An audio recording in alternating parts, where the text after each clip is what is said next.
time. So if you'd like to go behind and grab some tea, you're more than welcome to do so. But we will continue on with the program. We have a very special guest that will be giving the first welcome address, and her name is Professor Catherine Dugan, who is the director of the University of Cape Town Graduate School of Business. Let's put our hands together for her as she comes onto the stage. And I'll tell you a little bit about her as well. Before joining the University of Cape Town Business School, she was the Vice Dean and Professor of Management and Political Economy at the African Leadership University School of Business in Rwanda. She also is the founding Vice Dean of Business of the school's first faculty as well. She's worked as a professor at Harvard Business School, and we're very excited to welcome Professor Dugan as she gives the first keynote address. Let's put our hands together for her.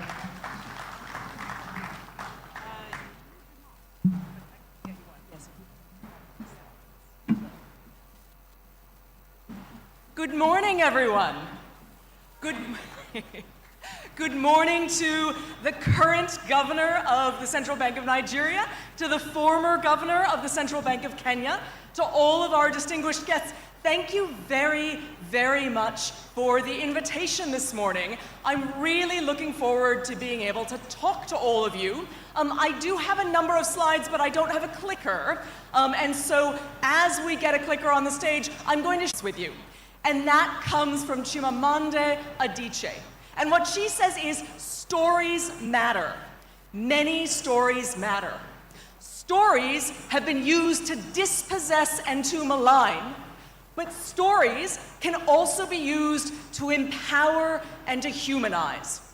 Stories can break the dignity of a people, but stories can also repair that broken dignity. And that is what I'm going to talk to you about today, is stories, dignity, and confidence. And before I talk more than that, let me start by talking my own story.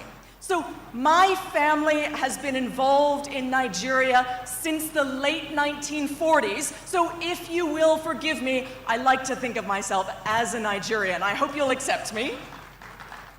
But I did spend a lot of time in Uganda, and this story is about Uganda. Because when I was in Uganda, I had, so I went to Uganda to do field work once upon a time, and I had no money. I was a graduate student, and so I relied on public transport to get everywhere.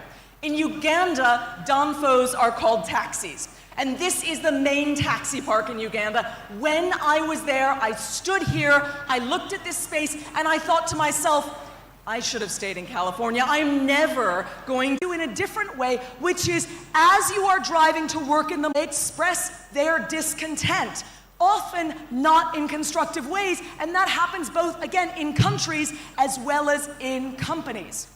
So the question then is, how do we ask people or get people to both stay and express themselves in constructive ways? And the answer to that is that third word in the book title, loyalty.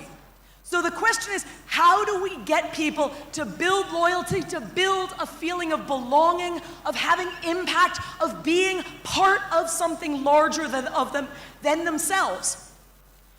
Another way of putting this, and you may have seen this in the business literature, is how do we make sure that those 52% in the middle are becoming engaged? So here you see 29% are rowing hard, they're engaged. About 19% are jumping off the end of the boat, they're exiting. How do we make sure that that middle 52% have the kind of engagement that will not only keep them on the boat, but that will actually make them lean forward so that we can all row together? And again, that's important in countries and in companies. So let's go back to this particular gravestone because it's from Buckminster Fuller, who is a famous architect. And he actually created what you may know as Epcot Center, among other things. And what he wrote on his gravestone was, "Call me Trim Tab." I actually saw this gravestone, it's in Boston, and when I saw it, I didn't know what a trim tab was, and I didn't know why you might want to be called Trim Tab. So I looked it up, and it turns out that this is what he said about a trim tab. He said, think of the Queen Elizabeth. The whole ship goes by, and then comes the rudder. And there's a tiny thing on the edge of the rudder called the trim tab. It's a miniature rudder. Just moving the little trim pulls the rudder around. It takes almost no effort at all. And then he says, so I said that the little individual can be a trim tab. Society thinks it's going right by you, that it's left you altogether. But if you're doing dynamic things mentally, the fact is that you can just put your foot out like that, and the whole big ship of state is going to go. So I call that the trim tab, and I said, call me Trim Tab. And that is one of the ways in which we can encourage, especially the young people who work for and with us, to engage, to let them know you do not have to be the big oga. You can be a person who feels small and still manage to turn a great ship. So let's talk for a moment about the hero's journey. We talked about movies very recently. If we wanted to go see a movie, we would never go see a movie where the hero starts out and everything is easy. Throughout the entire movie, everything is easy, and then at the end, everything continues to be easy. That would be the most boring movie ever. Instead, we go to movies where the hero develops throughout the course of the movie. He is subject, or she is subject to very serious challenges, and then the fact that they are able to get through those challenges in the first half of the movie sets them up both for them to know and for us to know that when the time comes to save the world, and it always does, they will be able to do it. So as we think about doing business in Africa, I like to describe it as doing business on hard mode. If any of you have ever played video games, when you play a video game, you can play on easy mode, on regular mode, or on hard mode. What you do every single day is to do everything that people in Singapore and New York and London are doing, but you're also thinking about many, many, many other things. You're thinking about things that no one in New York has had to think about in a long time. You are playing on hard mode, and that means you are smarter and faster and more agile than the people who are playing in easy mode. So as we talk about this, as we begin to wrap up, the question is, how do we bring this all together? And the answer is not by telling people it's easy, by telling people that it will be easy. What we've seen, both from Britain during the war, as people came together, as well as in lots of other countries, is that people like being asked to pull together. They are willing to sacrifice if they are given a reason to sacrifice and an explanation as to why it's important. And as leaders, that is one of our core jobs.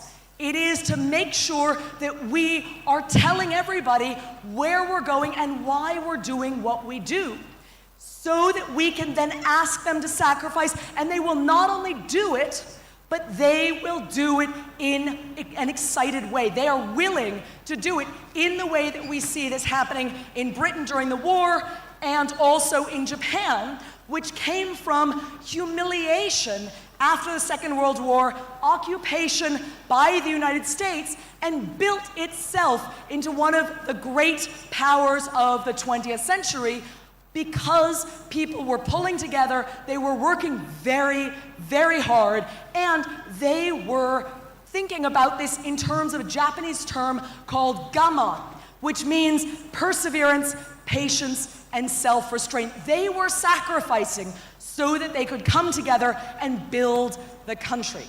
There's another Japanese term that I want to introduce you to, which is kintsugi. Kintsugi is the process of repairing broken things with gold. So as you can see, this bowl has broken, and instead of throwing it away or gluing it in a way that hides the fact that it was broken, someone has repaired it with gold to make it not only more obvious that it has been broken, but to make it more beautiful than it ever was before. So kintsugi tells us things that are unique because they were broken are more beautiful than things that were never broken. And again, that applies to people, to countries, and to companies. So, what is one of the greatest statements of this, in my estimation? It is John F. Kennedy's inaugural speech. He became president at a moment when the United States and everybody in the world was afraid of nuclear war. And he gave an inaugural speech which, rather than downplaying the risk, rather than saying everything is going to be okay, he came in and he said, I do not shrink from this responsibility, I welcome it. He started actually saying, in the long history of the world, only a few generations have been granted the role of defending freedom in its hour of maximum danger. And then he said, I do not shrink from this responsibility, I welcome it. See what he's done. He started with the broad picture. He moved to I. He started talking about himself, but then he shifts again. And he says, I do not believe that any of us would exchange places with any other people or any other generation. He says, the energy, the faith, the devotion which we bring to this endeavor will light our country and all who serve it. And the glow from that fire can truly light the world. That is what he's saying. He's painting this picture about where we're going. And then he says very famously, and so, my fellow Americans, ask not what your country can do for you, ask what you can do for your country. My fellow citizens of the world, ask not what America will do for you, but what together we can do for the freedom of men. So, to begin to wrap up, I wanted to give you very briefly an example from Morocco of how a CEO changed the culture in order to bring people together. This is OCP, which is a mining company in Morocco. It was organized just like every mining company in your mind. It was very top down until the new CEO came in and decided to do something differently. And rather than saying everybody has to do exactly this or that at any given moment, instead he said, let's listen to the people on the ground. Let's listen to the guys who are running these big mining machinery. Let's listen to the young people in our offices. And as a result of this, he was able to turn around this mining company and create so many spin-off businesses that they actually are enormously profitable, these spin-offs in their own right. And one of the ways that he did that was by instilling a corporate culture of Nia. Nia is an Arabic word which means to come with basically trust and good intentions. His idea was, throughout OCP, every single person comes all the time with trust and good intentions, and they talk about how much they are contributing to Morocco. And I want to note that what we are doing here is contributing to Nigeria. And I will leave you by just saying, remember the first question I asked, or at least the question that I suggested that you should ask yourself as you are driving to work, which is, why do I do what I do, and how am I contributing to the growth of Nigeria? And I promise you, every single one of you, every single company represented in this room is really helping to drive this growth in this country to make Nigeria what we know it can be. And the question for me is, how will you tell me, the rest of us, and most importantly, the people who work for you. How will you share your vision? How will you share why you do what you're doing? And once we do that, we can all come together and build Nigeria into the country that we know is possible. Thank you very much. Thank you very much, Catherine Dugan, for that wonderful address. That definitely deserves a standing ovation. I don't know about you, but I feel like signing up to the University of Cape Town ASAP, because that was excellent. Thank you so very much for bringing your whole self and for bringing the energy that we so desperately needed. Thank you all. Allow me to recognize some VIPs that have also walked in. The Lagos State Governor, Mr. Babajide Olushola Sanwo-Olu, ably represented by the Deputy Governor, Dr. Kadri Obafemi Hamzat. Let's put our hands together for him. Thank you for being with us today. Mr. Mohammed Sani Abdullahi, Deputy Governor, Economic Policy of the Central Bank of Nigeria. Thank you for being with us. Omowunmi Akingumbe, Executive Director of WIMBIZ. Thank you very much. More recently, however, we've seen a retreat from globalization by the advanced economies. Concerns about the possible breakdown of supply chains and national security have caused these countries to consider reducing their dependency on foreign manufacturers in some key industries by encouraging local solutions, onshoring and nearshoring of key components, which would result in a more fragmented world. These recent concerns have reinforced long-standing fears about the differentiated impact of globalization and ignited discussions about how to better manage globalization. Nonetheless, I'm convinced that the benefits of the interconnectedness of economies augurs well with a resurgence of globalization. Closer home, the operationalization of the African Continental Free Trade Area is expected to create an Africa-wide market with resultant benefits from economies of scale. The fourth megatrend is the urgent need to support policies and actions to deal with climate change. The global situation with respect to climate change remains dire and urgent. All hands on deck sort of situation. Further, the State of the Climate in Africa report in 2020 indicated that the climate indicators in Africa were characterized by extreme weather events such as floods, droughts, increasing temperatures, and accelerated rise in sea levels, with devastating impact on millions of the population.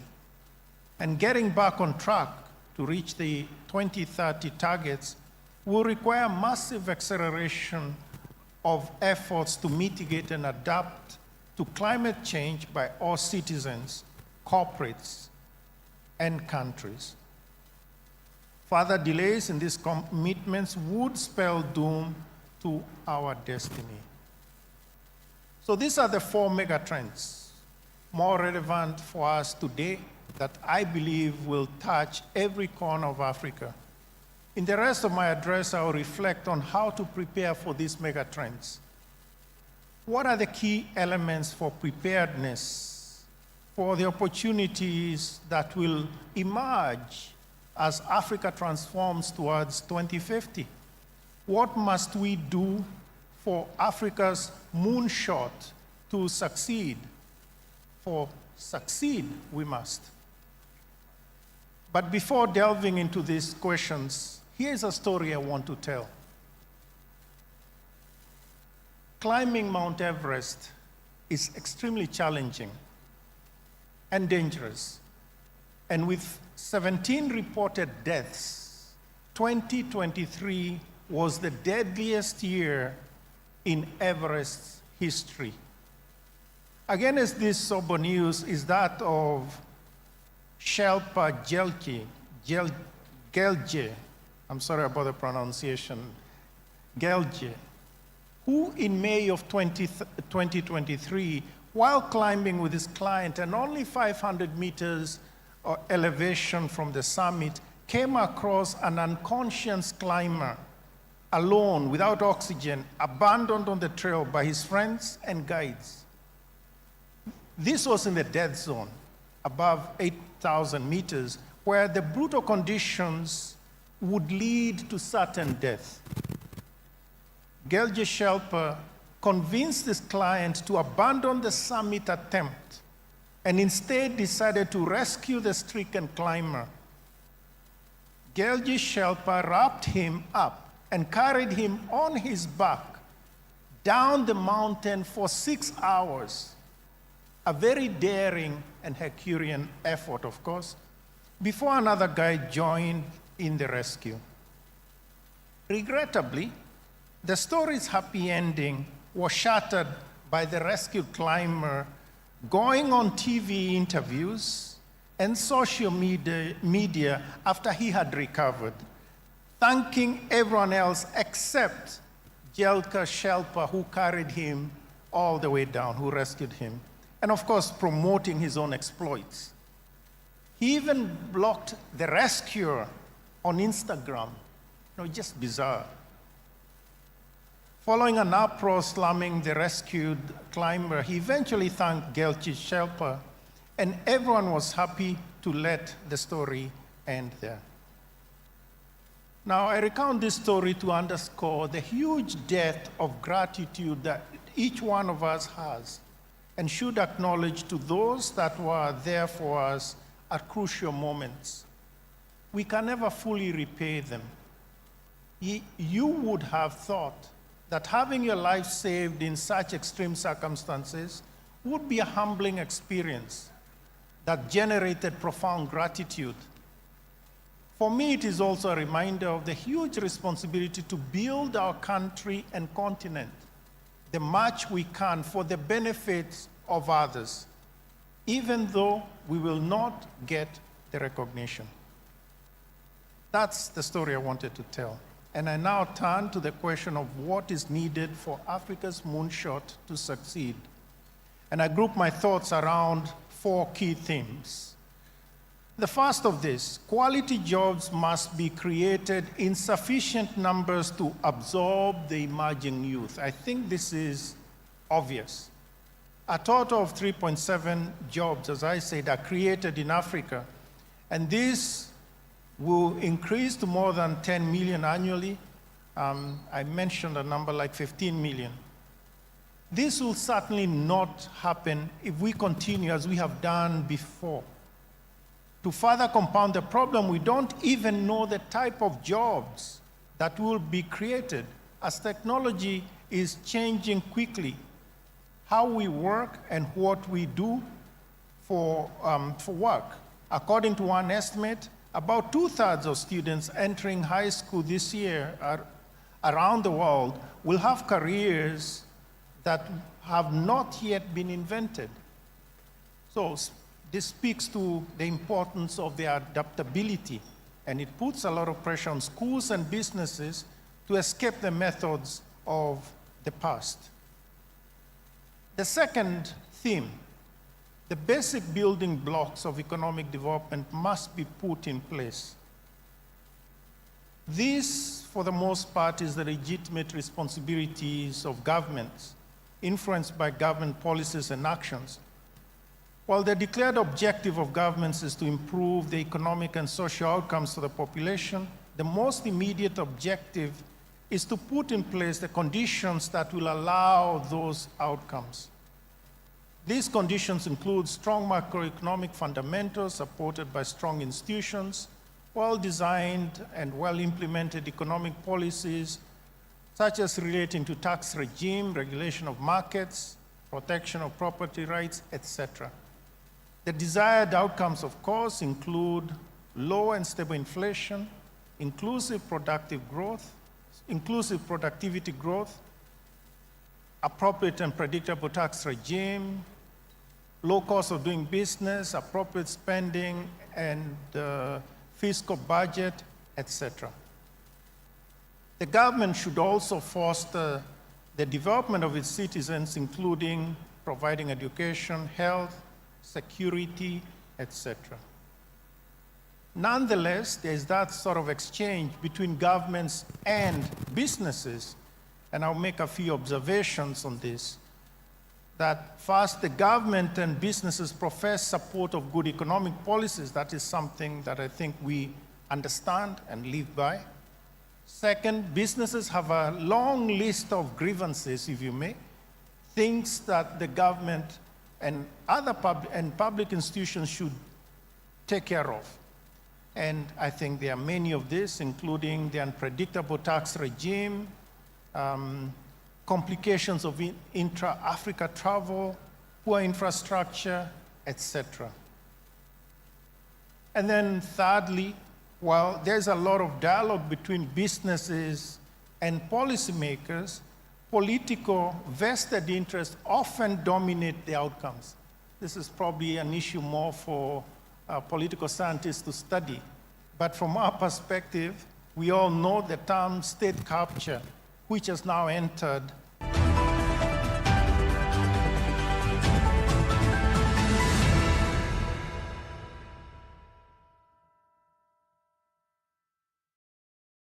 Attention business leaders. Want to make informed decisions? Join the ranks of the best with Premium Business Day. Access in-depth analysis and expert opinions to stay ahead. Subscribe now at premium.businessday.ng and unlock premium content. Plus, you get 50% off your first subscription. Don't miss out. Make smarter choices and seize new opportunities. Sign up now and elevate your business game. Visit premium.businessday.ng today.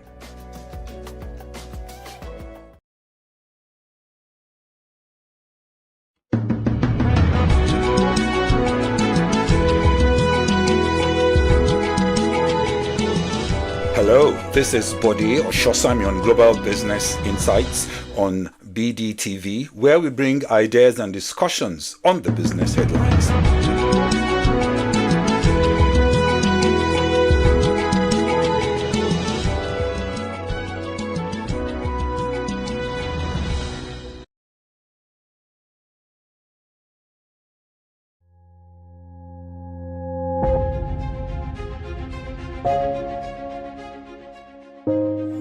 Good morning and welcome to the BDTV Breakfast Show. I am Bethel Olajabi. My name is Elizabeth Musa. And this is the social listening segment on the BDTV Breakfast Show. We're talking about the Fly Nigeria Act. Can you give us a background into what this is about?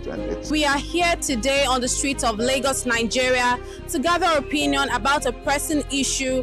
I go look at the cost of petrol. We get everyone in Nigeria with a suffer. The income is not really increasing, but the prices of items are increased. Nothing like service again, no. You only pray for that money to reach you that month. There's a lot of high pressure, a lot of stress. There's a lot of high targets to be met. I was quite strict. In my mind, I said, looking for my hand, my picking go spoil.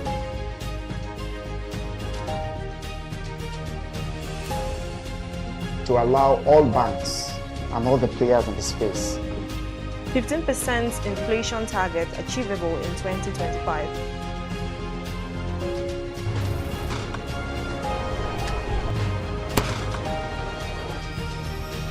The command and vision philosophy of both the Chief of Defense Staff, the Chief of Army Staff, and indeed all the service chiefs.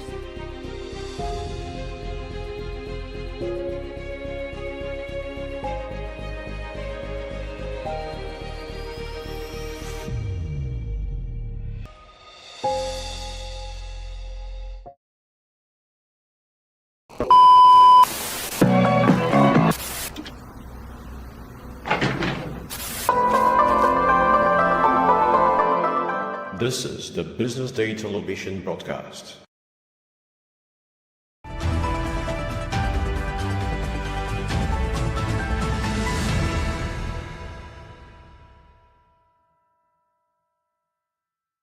Good morning and welcome to the BDTV Breakfast Show on a lovely Thursday morning. My name is Elizabeth Musa and it's a pleasure to have you start your morning with us today. Let's see what's making the headlines this morning. NLC insists on telecom tariff reversal, declare total boycott from tomorrow, Friday. PDP NWC endorses Ude Okoye as National Secretary. Federal government to clamp down on illegal cooperatives. Trump says Putin agrees to begin talks to end war in Ukraine. Afrobeat star Thames becomes co-owner of MLS club San Diego FC.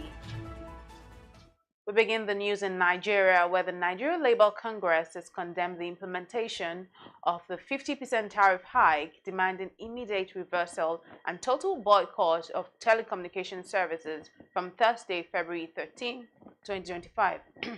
This was revealed in a communique issued after the meeting of the Central Working Committee at Lokoja, signed by Joe Ajaero, the NLC president. The Congress, after the meeting, demanded an immediate reversal of the tariff hike, which took effect today, insisting that the companies revert to the previous tariff until the committee completes its deliberation and reach a conclusive agreement. Moving on, the National Working Committee, NWC, of the People's Democratic Party has affirmed the former national youth leader, Sunday Ude Okoye, as the party's national secretary. The committee, in a statement issued on Wednesday, 12th of January, by its National Publicity Secretary, Debo Ologunagba, revealed that it's bound by the judgment of the Court of Appeal on the matter. The NWC said that it has begun sending its resolution affirming Ude Okoye as the party's national secretary to the Independent National Electoral Commission and other relevant bodies for recognition in accordance with the Court of Appeal's judgment. The PDP committee praised its leaders, members, and stakeholders for their loyalty, respect for the rule of law, and support during this financial time. It assured all that the party will remain committed to its constitution, the rule of law, and its founding vision for stability, growth, democracy, and the well-being of Nigerians. Still on now, the federal government has declared intention to clamp down on illegal cooperative societies across the country. This is part of a broader reform agenda aimed at revitalizing the sector and boosting food security. The move, led by the Ministry of Agriculture and Food Security, seeks to ensure that only properly registered and accountable cooperatives operate in Nigeria. The Minister of State for Agriculture and Food Security, Senator Aliyu Abdullahi, decried the proliferation of fraudulent cooperatives, warning that the government would take decisive action to sanitize the system. And to end the local news, international rating agency Fitch Ratings has revealed that Nigerian banks are on track to meet the March 2026 recapitalization deadline set by the Central Bank of Nigeria. This was disclosed in a non-rating commentary issued by the firm on Nigerian banks on Wednesday, 12th of February, in its website. The Apex Bank in March 2024 directed banks to meet new minimum capital requirements by March 2026. Under the new guidelines, commercial banks with international licenses must hold 500 billion naira in the capital, while national commercial banks require 200 billion naira. On the other hand, regional commercial and merchant banks must meet a 50 billion naira threshold. The banks were given options for compliance, including equity injections, mergers and acquisitions, or license changes. On the foreign scene, United States President Donald Trump has said he had a phone call with Vladimir Putin on Wednesday, resulting in negotiations to end the war in Ukraine. Trump said he and the Russian president had agreed to have their respective teams start negotiations immediately, inviting each other to visit their respective capitals. Ukrainian President Volodymyr Zelensky also confirmed he had spoken with Trump about a lasting, reliable peace. Also, programs to tackle HIV, polio, mpox, and bird flu have been affected by the freeze on tens of billions of dollars of overseas aid from the United States. United States President Donald Trump has taken steps to close the United States Agency for International Development, USAID, arguing that its spending is totally unexplainable. However, WHO Chief Dr. Tedros Adhanom Ghebreyesus, in a briefing on Wednesday, revealed that HIV treatments and other services have been disrupted in 50 countries urging the Trump administration to consider resuming aid funding until other funds can be found. And now to sports. Nigeria Grammy Award-winning singer and producer Temilade Okpeni, better known as her stage name Tems, has become the first African female to join the ownership group of Major League Soccer San Diego Football Club. The American club announced on Wednesday, February 12, that Tems, through her company, The Leading Vibe, is now its partner. The music star in 2021 partnered with Pave Investment, an African private investment firm known for its involvement in NBA Africa's strategic investment group. And to end the news, former heavyweight contender David Price said there could be a potential rematch between Tyson Fury and Anthony Joshua despite Fury's retirement announcement. Fury announced his retirement in January, weeks after consecutive losses to Alexander Usyk. Price insisted that the retirement announcement wasn't so serious. However, boxing promoter Eddie Hearn stated that if Fury intends to fight Joshua, he needs to reverse his retirement decision soon. And these were the top headlines this morning on the BDTV Breakfast Show. Don't go away.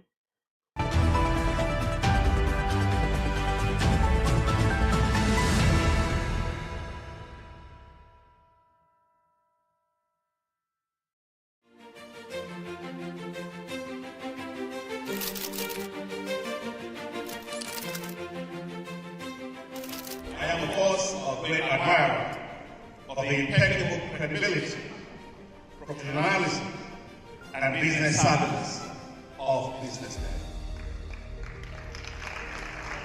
If you really mean business in Nigeria, start your day with BusinessDay.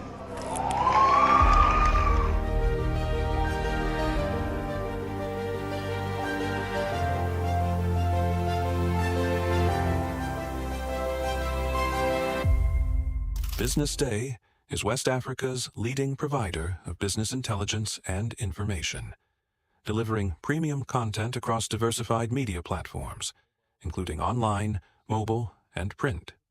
Since its inception in 2001 with a weekly newspaper production, BusinessDay has expanded its reach to provide exclusive content accessible through print, mobile, and online channels. Our premium offerings are further enriched with syndicated content from esteemed sources like the Financial Times, The Economist, and the Harvard Business Review. At BusinessDay, our mission is clear: to be the foremost provider of business and financial content, empowering readers to make informed decisions in Nigeria and Africa.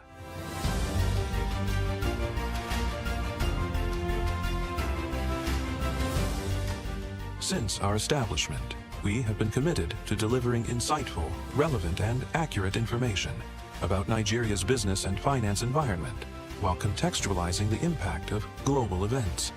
We monitor the stock market, analyze the companies driving it, and report on government policies and their economic implications. For being consistent in organizing these CEO forums for almost the last 14 years, I think this was a commendation, and I think something that will encourage them to continue. From decoding market trends to dissecting economic shifts, we offer actionable investment ideas and serve as a compass for decision makers navigating complexity. Beyond headlines, BusinessDay fosters discussions on critical economic issues through impactful conferences and events. These platforms bring industry leaders together to share narratives that drive innovation and spark meaningful dialogues. Our events galvanize connections, bridging the gap between inspiration and achievement. For businesses seeking visibility, our strong digital presence offers unparalleled opportunities, with millions of followers across social media and a dynamic website attracting visitors from within and outside Nigeria. BusinessDay is the ideal platform to boost visibility for your products and services.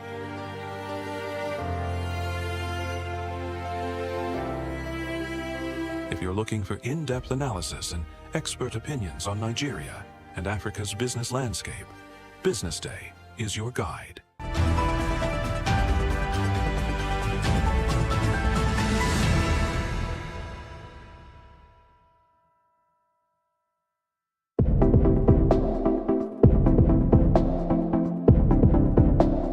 agenda of IOE, how have the body been able to work on global trends to ensure that the future of work and gig economy is being impacted in emerging economies like Africa? So there is, specifically for Africa, we always have to have in mind the informal sector.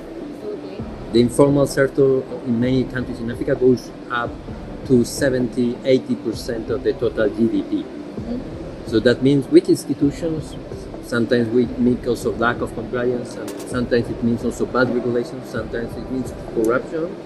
So we need to handle that in a much more efficient manner. In fact, we are organizing an event next week in Côte d'Ivoire, precisely to see innovative and to identify innovative ways to deal with the informal sector so that we can create the jobs, the decent jobs that are needed for the young people. So the other element in Africa is, of course, youth. This is a big bonus that other regions do not have in the same manner. Yes. So if we can leverage that in a efficient manner with the right skills, we will, all benefit in different areas of the world. So the other area where we need to work further and much more intensively is how we leverage the skills that are needed in developing economies in Africa. So, and then of course you have the new realities of work. The new realities of work, we have been discussing them already for a while, since 5 or 6 years. They are no longer so new.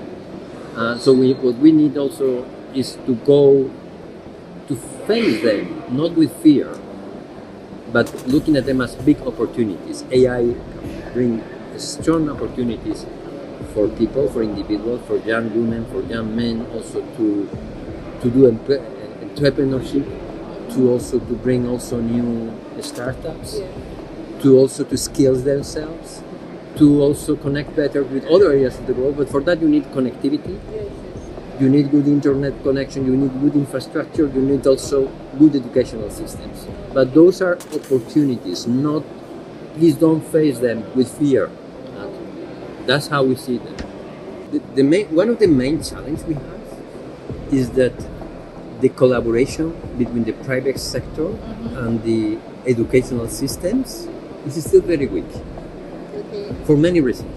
Sometimes for lack of coordination, sometimes for ideological reasons or fears Whenever we push for efficient partnerships between the private sector and the educational system, meaning by that, not just universities, but you have at other areas of the educational system, vocational training, but also at the main early educational system.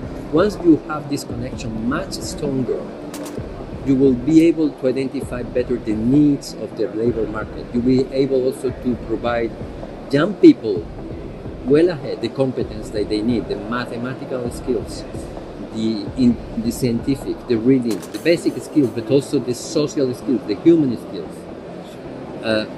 We are firm believers that if we push in this direction of policy change, of good regulations, of good institutional framework for this collaboration between the private sector and the educational world, we'll get much better jobs, much more jobs also for young people in Africa, where you have this youth bonus that can make a huge difference also for the continent, but also for the world. There is a mentality issue among society, among employers, among also workers. I mean, we need more women, by instance, to do STEM competencies. We need more women also to be promoted at the workplace, and for that there is also a career, there is also a path, there is also a kind of support they need also, just to have, because otherwise still now the mentality and the system does not help. Even though there's some important progress, you need to deal with the systemic basic issues that prevent women to get the position, to be recruited, to get the promotion, and also to get the salaries also that they need. So it's a complex issue, but we have to go to the systemic reasons why this is going slower than we think. But we have to believe on that. If you don't believe on that, then you will not make progress. In IOE, we are firm believers of the female push. Our president is a woman. Our former president is a woman. More than 40%, more than 50% of our board are composed by women. So that's how you believe, and then that's how you lead with example also at the workplace. Okay, so lastly, sir, I want you to tell us, how does the digital economy, what role does the digital economy play in remote job, gig economy, and the future of work? So the digital economy is bringing amazing opportunities for young people, but for all kinds of individuals, in terms of skilling yourself, in terms also of access to new markets, in terms also of working more productively, in terms also of better connecting with your colleagues. Is not the only tool, but is creating an environment that can really lead to a very huge increase in productivity if we manage to get it well. And what we need right infrastructure. We need good connectivity. We need good educational systems, good vocational training. We need also a mentality. Normally young people have it. Senior people do not have this mentality also to grasp sometimes this digital economy, even though they are capable and more than capable also to get there. So again, if we deal with that in a holistic manner, you'll see a much better scenario, a better future for young people, for also the labor market itself.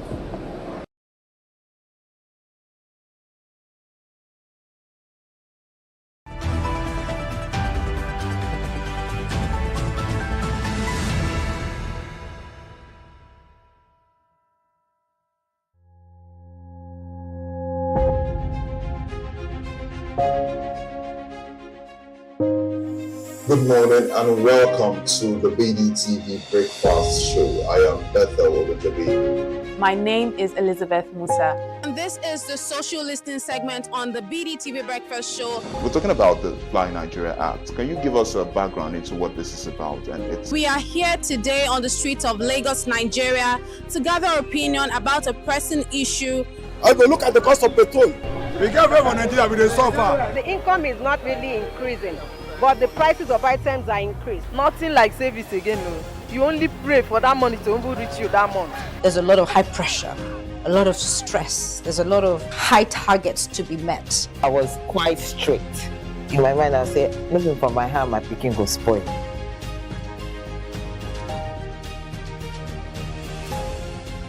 To allow all banks and all the players in the space 15% inflation target achievable in 2025.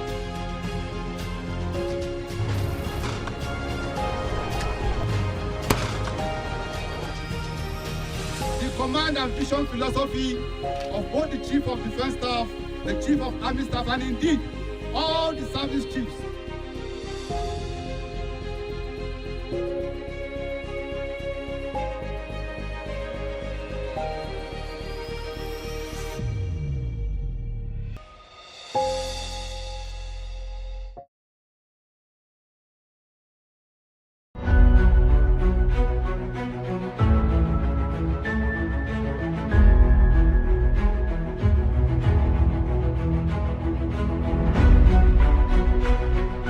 On behalf of our author and BusinessDay, I unveil this book or recommend the book to everybody in Nigeria and Israel. Thank you very much.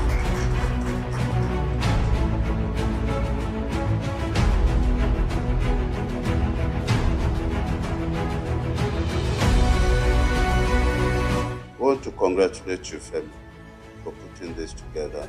I'd like to thank Frank Agbogo, BusinessDay, for giving him the platform to do this.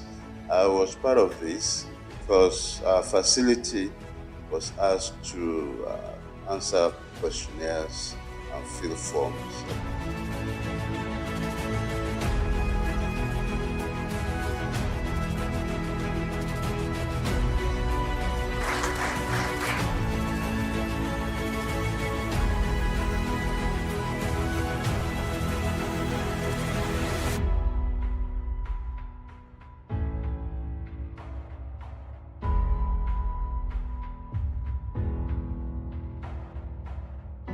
there's a ferment in the Nigerian healthcare system.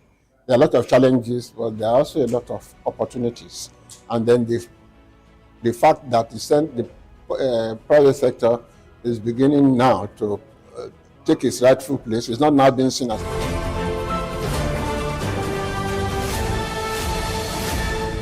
You are watching Business Day Television.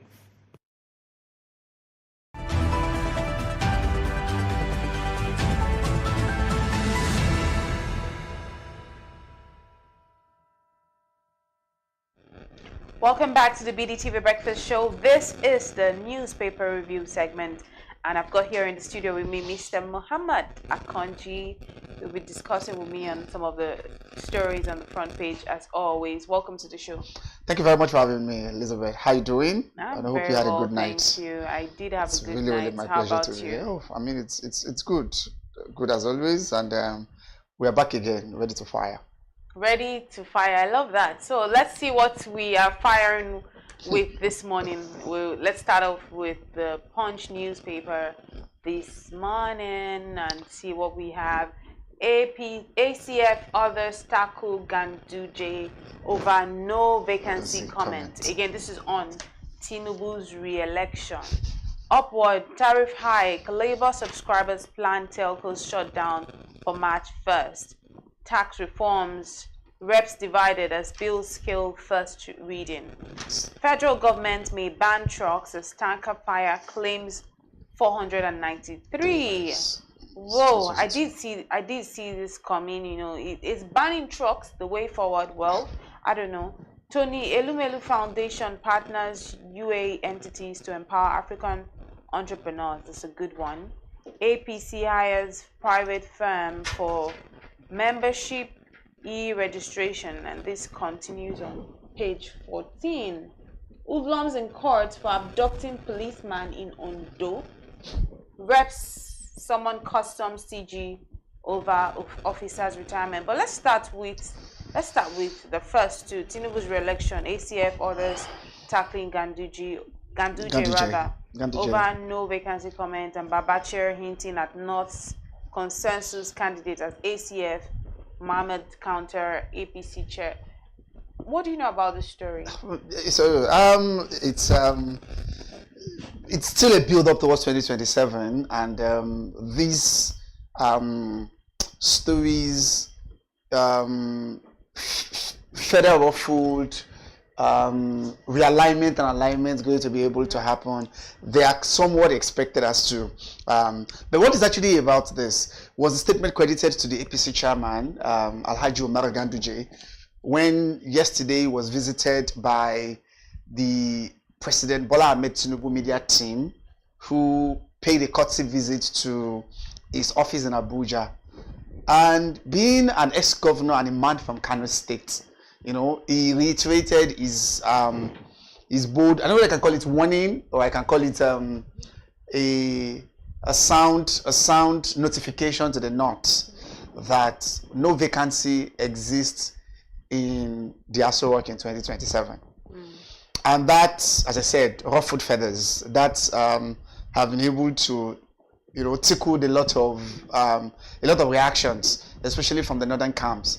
Who came out yesterday to release a very long test statement debunking the position and saying that statement is unguarded on the part of the APC chairman. But maybe the way, in fact, at the time I felt like maybe the kind of dust that the story has gathered since yesterday is expected.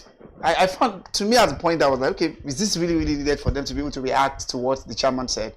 Is the chairman of the APC, and remember, that is actually needed. They will be taunting their parties, they will be positioning their party. I mean, they are expected to be able to position their party to win the next election, and they will at least be able to do whatever is necessary.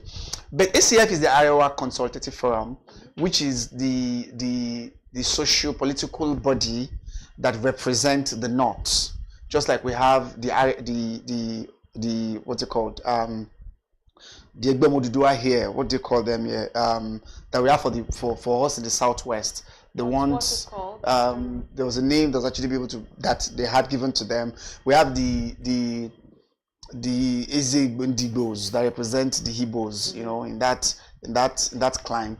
We have for the Southwest area as well, you know, who actually be able to gather as a socio-political organization that represent, you know, the three ethnic groups. We have the Igbos, same here in the West, and the ACF, the Iowa Consultative Forum. So, of course, the attention have been that the policy of the government have actually been anti-North, and it has not been able to impact the people. So there have been clamors and calls in the North that the North will not support President Tinubu in 2027. And those that have been in the government, the kitchen cabinet of the government, in fact, some of them are even threw the kitchen sink away to say that the president's policies have actually been good. I'm talking about people like the Ganduje himself and those in the kitchen cabinet who have come out to be able to react to the position. Now, we've seen vocal critics of this administration from the North.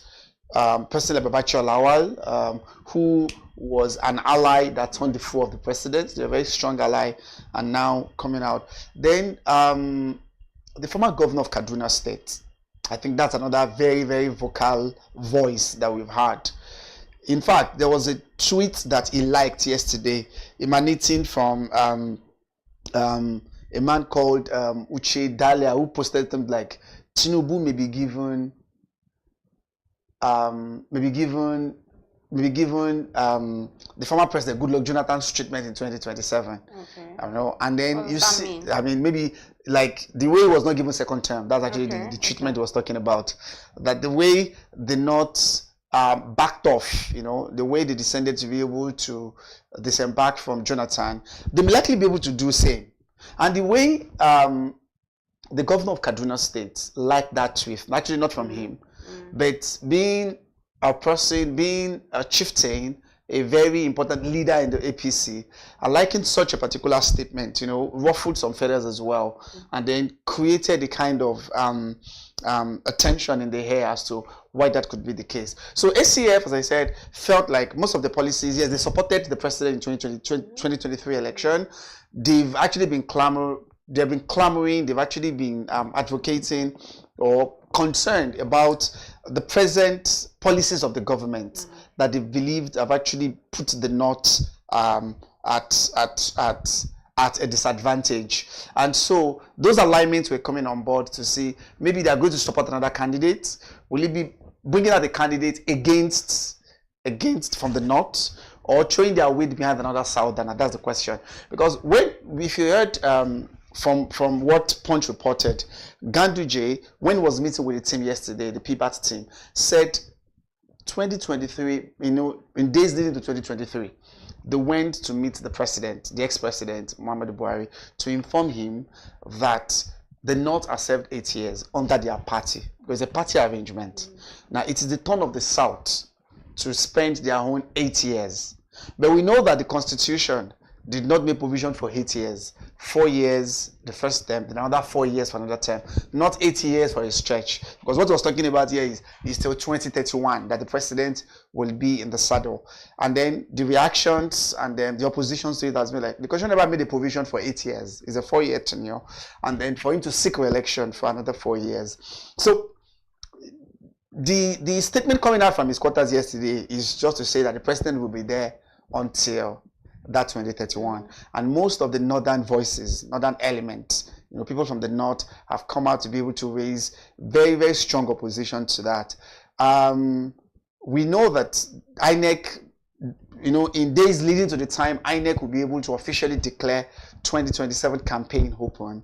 A lot of alignments were going on, and we expect that. So APC too were reacting. So if somebody from the North, a former governor from the North, now the APC chairman is the chairman of the party, is actually expected from him. I mean, it is expected for him to be able to come out to say there is no vacancy in Aso Rock until 2031, and then to have, you know, some other voices as well who will come out to say, maybe he's actually be able to say that he's a lone voice in the wilderness. He's not speaking, he's not a spokesperson for the North, and he cannot actually be able to be making the position of the North known at this point in time. So there have been those back and forth, and as I said, alignment and realignment will always be able to take precedence will be taking shape ahead of the 2027. But if it comes down to it, in the reality, in the right space of things, how impactful has been the policy of the government, because that's the ground where they are campaigning on. They're not campaigning on the ground that, it is the turn of the North. The policies, yes, they threw their weight behind the president during the last election. The policies that the president has come up with, has it been to the favor of the North? In their own view, according to the ACF, who is, just like I said, is a socio-political organization representing the region, felt like no, that has actually not been able to been the case. Something to be able to mention as well that I think is very important was Malam Nassir El-Rufai, as I said. So the opinion was by Uche Diala. The Uche Diala is from the East, and a member of the APC were elected, and said that if the care is not taken, the North will give President Tinubu the Goodluck Jonathan's treatment of 2015, and we don't know what the treatment is. It's more like at that point in time, the North decided not to throw their weight behind him, and then put all their support behind President Muhammadu Buhari, who was actually from the APC at that point in time. So that created a lot of tension, and you've seen the national president secretary of the party reacted to that. That yes, it's frustrated. That Nassir El-Rufai is frustrated, and because of the frustration, because he was not given the ministerial position, and that is what made him to be making some of those unguarded comments and unguarded remarks that he's making, and the kind of the problems that he had in Kaduna State, because the present governor of Kaduna State is aligning more with the president. That's actually their positions. They fired back at him that you still claim to be in this party, and if you feel that your interests can no longer be advanced, if you feel that you are discontented with the party, they were even trying to be able to tell him to leave and join another party. So most of all these alignments, as I said, will definitely be able to happen in the days leading to that, and that constitutes their headline story, that their banner headline, for the stories today. We'll see a lot of things that will be able to pan out, as this points to a little bit of a crack in APC as well. I'm sure in days in the past we'll be talking about cracks in other parties, and I think you read that as well, right? The case of the Abia PDP, that took another turn yesterday. The twist took another turn. Remember on Tuesday, the story we had yesterday was the Abia PDP suspended the chairman of the BOT. If you remember, I think you read that yesterday, and we analyzed that here, and we're trying to see, and today they double down to say that it is within their ranks, within their powers, that they can suspend, because the PDP BOT chairman, even at that point that he is, at that exalted position, his membership began from the grassroots, began from the local government, and that is the only place where it can be suspended, remember, for the anti-party activity. Yesterday as well, PDP is supposed to be able to start the national disciplinary, the PDP disciplinary committee supposed to begin their work yesterday. Okay. And then we expected the former governor of Benue State, whose photo was actually there, Samuel Hotom, and the embattled national secretary. Remember, the usual secretarial position is still there. Who is the actual secretary of the party? Is it Samuel Dadi Iwanya, was able to call him from Imo State, or is it Sunday Udi Okoye? That was there. So the issue has actually generated a lot of crisis, has deepened the crisis the more. They were expected to be able to they were expected to be able to make their be available for questioning yesterday, Otom, Samuel Iwanyawu, but they didn't show up. He claimed that he didn't get an invitation from them, from the committee led by Tommy Kimi, who was the former minister. The other person said he wrote a letter back to them to say that he has a doctor appointment and he will not be able to be available to face the panel, to be able to explain his own side of the story. So that's deepened the crisis the more, because the way the party has actually been, the crack in the party now has been two factions. We have the acting national chairman, who is loyal to Wike, Umar Damagum. We have the national secretary, who is also loyal to the BOT and the governor of Benue State, the governor of Bauchi State, who at the point we're hearing is also trying to show his weight in the ring for 2027 election in that regard. So I think the crisis deepened as well, and it's becoming, what can I call that? It's becoming a a plague that is actually affecting all the parties. Escalating by the day. Escalating by the day. The APC was what we were talking about there. El Rufai, firing all shots.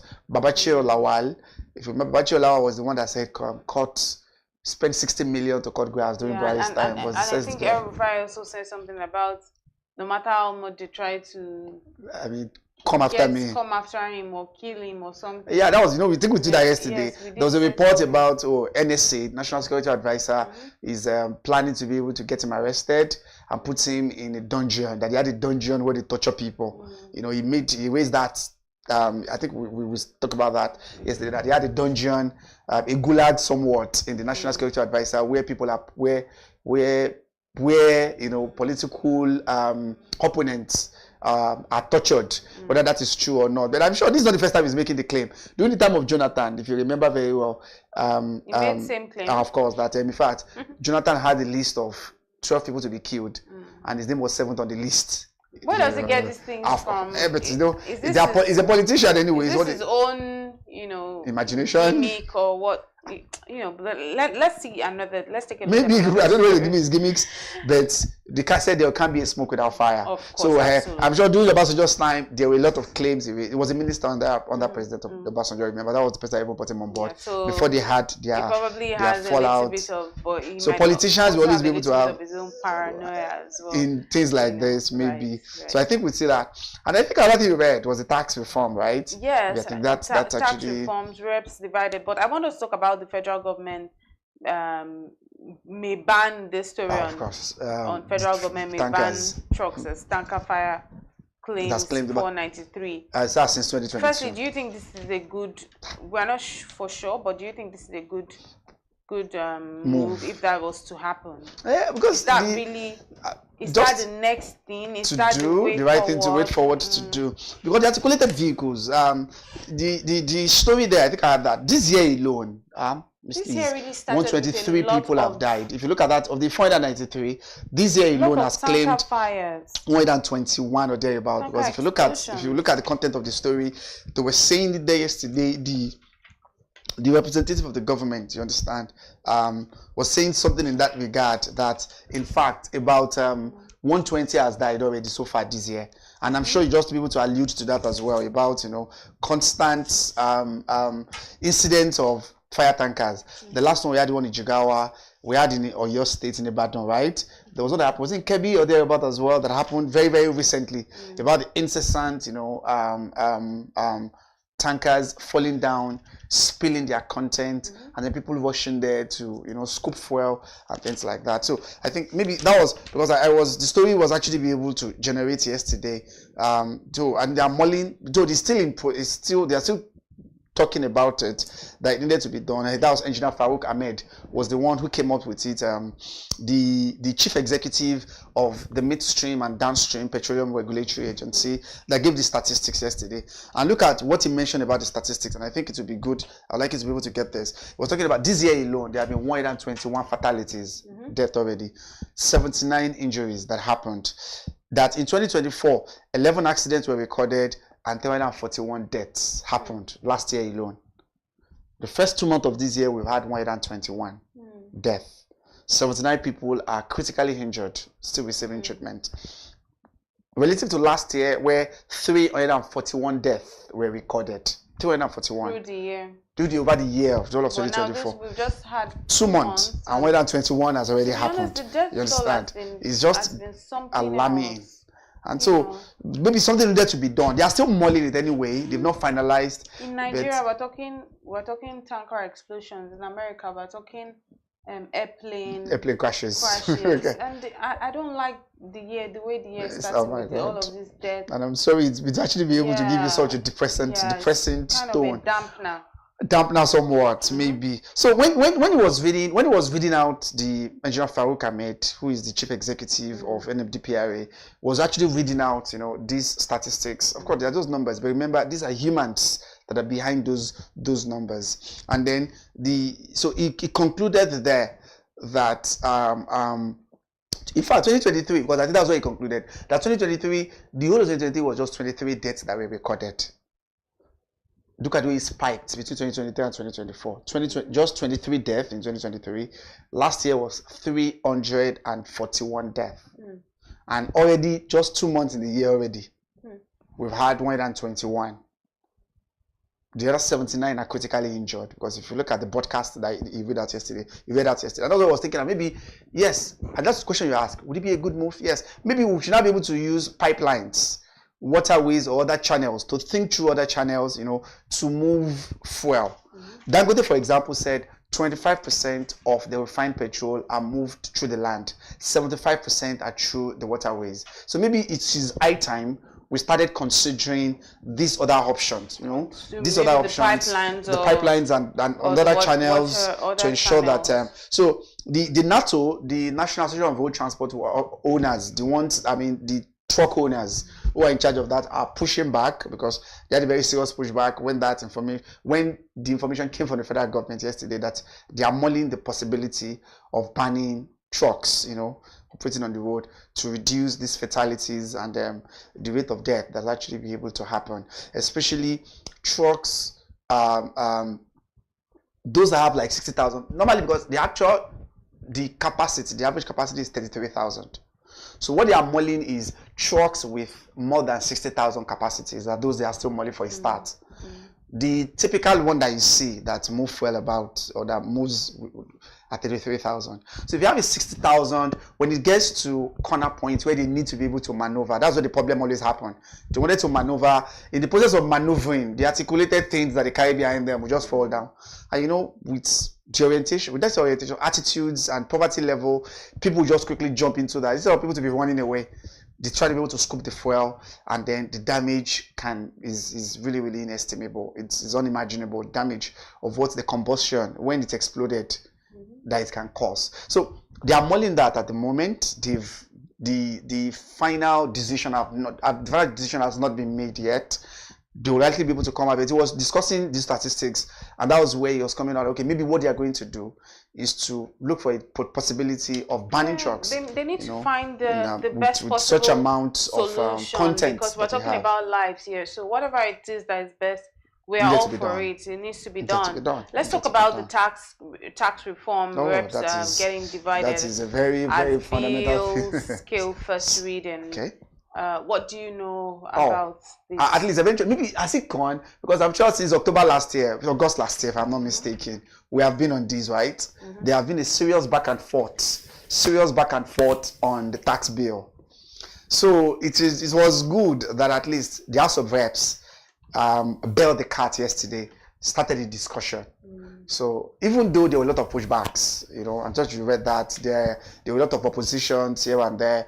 The governors were saying, don't increase VAT. Let the VAT remain at 7.5%. Don't even reduce it. Let's just retain it as that. Then all this idea about sharing allocations, derivation, population, let it be shared equally. There were some propositions that were made. So, and then you have some members of the House of Rep as well, who came out, debated ferociously, debated very, very passionately about the content of the bill and what needed to be done to ensure that at least utilitarian, the general welfare of everyone is actually carried along, is put into the discussions as a result of that. So if you remember very well, this bill started October 8th before it was stepped down.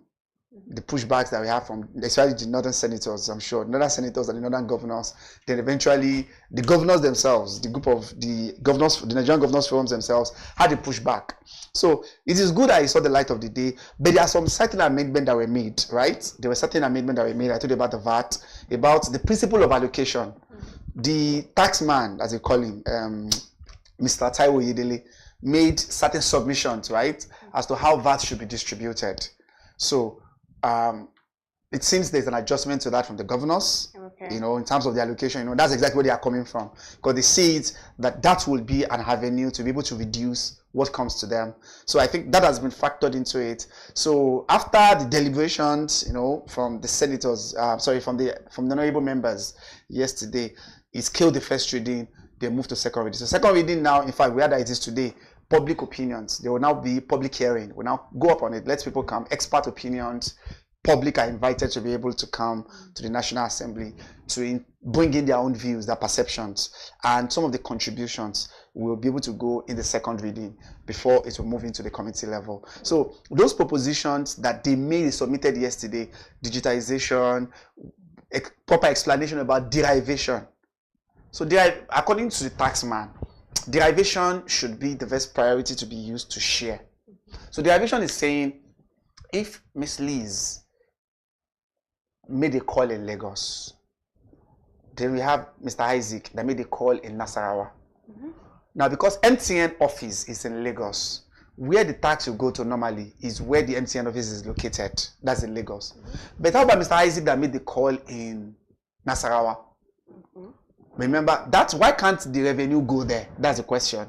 Okay. What used to be now is, let's just go to, where's MTN? Both of them are using MTN. Okay. But one made the call in Lagos, and that one made it in Nasarawa, for example. So when you was able to calculate before that was just able to go to MTN in MTN office. Lagos will take a share of that. Okay. Because that's where MTN office is located. Okay. But now, why can't it be from that source?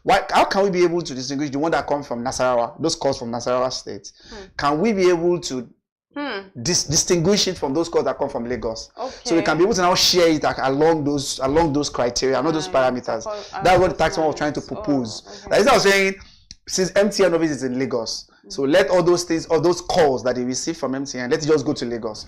Why can't we be able to apportion it that way? So all those documents were already there to explain derivations and to explain some of the basis to share the allocations that will come from there. So population equality are some of the parameters the tax committee suggested. So I'm sure today we'll be able to follow up with the story. Yeah, we'll where just keep an eye and see how begin the debate further on that, on the tax bill. But at least I think it's good to be able to learn more about it. Yeah, we'll keep an eye on that story. But let's see what we have on the Vanguard newspaper this morning. The Vanguard newspaper this morning is quite interesting. It says NLC fumes gives March 1 alert to short telecom services.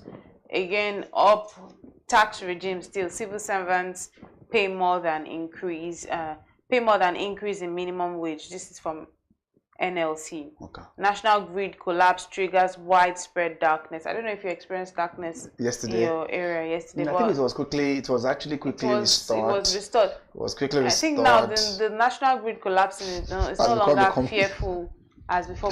Back in the days, when you hear national grid collapse, it's like everybody to panic. But now it's just like a thing. Do you know how many times it collapsed last year? Every time. The recurrent was huge last year. It has become a usual thing. Now, reps pass tax reform bill for secondary. We'll talk about that. PDP NWC affirms Udo Koya as National Secretary. Poisonous gas, 10 students hospitalized as Ibadan Poly probes incident. Wow. 124 journalists killed worldwide in 2024. Whew, justice for journalists. We need to be safe. Sports 2026 FIFA World Cup. Super Eagles must secure World Cup spots. This is from Okpara.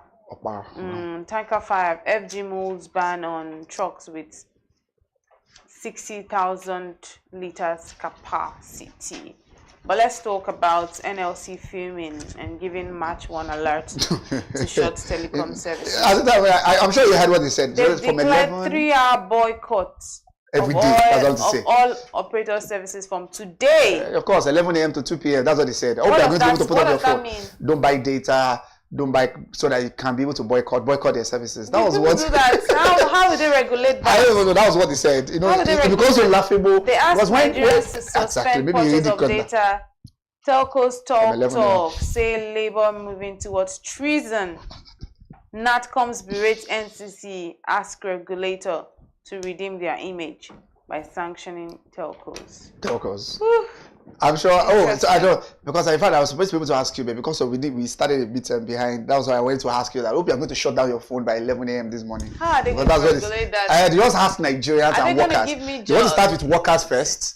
there are other labor, So if others. someone wants to give me money, I'm going to turn off my phone. Just as a way of boycotting, or as a way of protesting. Protesting the hike, you know. Solidarity. With Will they give me money? Nigerians are not going to follow that. If there was a way they were going to regulate it, yes. Oh my God! I don't. So I mean, that's what they demanded. That's what Nigerian Labour Force demanded. Till 1st of March, anyway, when they're going to shut everything down, according to them, we're going to be able to begin that from today. I mean, just like you read that, for 3 hours every day. They said from 11 a.m. to 2 p.m. Nigerians should shut down their services. You know, shut down your phones. Don't buy data. Don't buy airtime. And they have a point anyway, if you listen to them, because 3 weeks ago, federal government and Labour met, and they decided over this matter. They met over this matter, and they set up a committee to be able to look into it, that status quo should remain, nothing should happen. In fact, it was just Monday that the committee came back with their report. But before they could say Jack Robinson, on Tuesday, we all had what happened. The increment just went over. We were talking about that yesterday, about MTN. I'm not sure whether Glow, I'm not using that, but I was trying to be able to look for, maybe they released their own price adjustment or something. That happened. And so they felt betrayed by that there was a discussion, engagement, consultation, and discussion is still ongoing. Why would you go ahead, you know, with the increase at this point in time? And the president of the Congress, you know, Mr. Joe Ajaero, who has actually been the eye of the storm lately, released that communique, the Central Working Committee, about what they are going to do. So starting today, 3 hours every day, Nigerians should boycott buying data. Don't use your data. So you're turning off your phone? Me? Or you're asking me now? Yeah, I'm asking you. Because in fact, that's what I said. Because you asked me as well. I was asking to ask. Now, will you do that? Maybe I was asking rhetorically because I'm not sure. Just like you said, sure. I have vital other things to be able to do. You're not. I know they're actually fighting. You're not protesting. Maybe I might not do that today, but perhaps tomorrow. Today, I don't think it's possible today. Because it was because two things happened over the night. This story broke early this morning. It was around about the night that he released the communique. And the one of, I'm sure, the one because in fact, the one that actually be able to make me had interest in it, the two Babas case about the proposal. But so we woke up this morning. So I have made a plan already for 11 a.m. and 12 p.m. Maybe tomorrow, because I know they're fighting for us. So you've made a plan. Okay. I made a plan. I'll reach back to you on that tomorrow and see if you actually follow what we're going to do. But March 1, that's exactly where maybe because all these 3 hours, when the full shutdown takes place in the 1st of March, they gave them the 1st of March to revert. Because you see the man, you see the tone in his tone yesterday night when he was speaking, that he was very furious. You know, this is a backstabbing. Why will you go ahead when discussions, when negotiations, you know, were still ongoing? So he was actually insisting, we're still communicating, we're still in discussion with NCC, and these operators need to be sanctioned. The operators themselves, you know, have actually, there's a serious back and forth anyway between Labour now. There will always be and this telcos. There'll be this back and because they were accusing Labour of, you know, economic sabotage if they shut down their operations, and what they are doing has been illegal to be demanding that there will be a shutdown of those operations. Like I said, there will be this back and forth, but we'll just have to see how much Nigerians really want this, how much Nigerians really want to protest, how much Nigerians really want to fight. If there's one thing I know with Nigerians would say they're not comfortable with something. But when it comes to protesting, Nigerians will go about their day. They don't have that energy. They will go about their day like it's nothing, because Nigerians are very resilient. It's like, oh, we're not comfortable with this, but they will not spend their time. They see it as waste of time. Like, I'm going to start turning off my phone, being on the streets. It's not like Kenya. Kenyans don't mind abandoning everything. Even if it's for 1 year, we're going to, but Nigerians will not. So, but let's see how. The question is, Airtel, Glow, I don't think they've started. They've not implemented their own. Yeah, but you know, MTN is always taking the lead. I think we agree. But I'm interested in this other story. 124 journalists killed worldwide in 2024, and this is according to the CPJ Committee to Protect Journalists. Firstly, 2024 has been described as the deadliest year for journalists globally. Now, in the report that was released yesterday, it says that the journalists were killed in 18 countries across the globe, Mexico, and they blamed the high figure on the conflict between Israel and Hamas. The Middle East, where 85 journalists were killed last year, 2024. So that's out of the 124 journalists killed worldwide in 2024. 84 of them. 85 of them were in the Gaza. Gaza war. In the conflict between Israel and Hamas, and it made it the deadliest year. So far. For me. I'm sure there'll be. Is there any reference to other countries like Mexico, Ecuador? No, they were also on the global map. So Sudan and Pakistan okay, had the second highest number of journalists and media workers killed. In 2024. The global upswing of killings, a 22% increase from 2023. Like I said, it was largely driven by the Israel-Gaza war. 85 of the journalists. And I'm sure it was a case. Out of those killed, let me mention this: that 82 of them were Palestinian journalists. 82 were Palestinian. So only 2 Israeli journalists were killed. Yeah, so it's 3. Only 3. Okay, 85. Yeah, because there was 85. So 82 were Palestinians and 3. So it's just really sad. And then when you think about the fact that Sudan and Pakistan followed, it's for journalists, it's just going about our jobs and doing what we need to do. Waking up in the morning and then doing it. I really give a lot of respect to journalists. Journalism is a profession that should really be held in high esteem, because you're fighting for the investigative journalists. Maybe you want to mention those ones. Yes, investigative journalists, crime reporters, people that have to be in the war zone. At the front line. You are on the front line. Did you think you have to cover those stories. Those are the real heroes. Honestly, you know what? Yesterday I was just watching something on Al Jazeera, and they showed was actually a footage on the Cameroonian president. He has actually been absent. We're not talking about one of the journalists who somebody from within the administration sent a particular document, an investigative journalist. Martin something was his name, and the way he was murdered. He was an investigative journalist, and within the administration, somebody sent him a document, an incriminating document against a government official, and they went behind to be able to plan. But the way he was killed was, today now they were talking about journalists that were even traveling away from Cameroon. Most of them are now taking refuge in Germany, in France, because it is not conducive for them. And the case of Al Jazeera is also there. I'm sure there was a report that they were banned in Israel. Israel banned them. Recently, the what's it called? This West Bank, the Palestinian Authority recently banned them as well in January.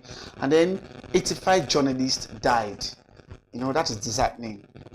What is the painful part of this entire thing is, what's your crime? You're just going to cover the story. Doing your normal daily job, and then somebody see you as a threat. Or no, not even, you're not even seen as a threat. You're just caught in the crossfire between another thing, of course. You're caught in the web of the entire thing. Just caught in the crossfire. Again, for me, journalists out there, myself, you, what needs to be done? I'm just going to say this to journalists out there: just keep doing what you need to do. Just try to stay safe. With the profession, some things might happen, and we really want to send our thoughts and prayers to the families of those ones that we lost, and the ones that we lost. Our thoughts and prayers with the families, because they're just doing their jobs and then got caught up in the whole. Let's move to the Business Day newspaper this morning. Let's see what we have on the front page of the Business Day newspaper. The big story on the Business Day newspaper says, I like the spread. It's just clean and tidy. The big story says, universities demand 1.5 million in medical courses racket. And then the picture again of Tony Elimelu this story of foundation Dubai, partnering with UAE, the General of Khalifa bin Zayed UAE entities to empower African entrepreneurs. That picture also is still out there. The Nigeria's cold storage crisis opens 160 billion naira opportunity. That's a good one. More Nigerians to celebrate Valentine as luxury spending grows. I'm excited about this one. Nigeria and luxury. Yeah, 5 and 6. Disease Oh, 1 and 2. resistance treatment fuels $50 million investment. I want you to react to this big story very, very quickly. But let me talk about what cracked me up when I saw this. More Nigerians to celebrate Valentine as luxury spending grows. I did make a post yesterday where I said that if I would probably have posted it one too many times. Nigerians and Nigerians have this thing for luxury, and I put that in quotes. It's like Nigerians are ridiculously classist in a weird way, very unnecessary way. Classist, not classy. Classy is classy. Classist is they just want to classify everything. They want anything that seems like, okay, this is what makes me better than the next person. And that's why you could, if you put this paper now, these two papers, this person will come and say luxury newspaper. And then this one is Nigerians won't buy this one luxury newspaper but remember, these two papers are the same.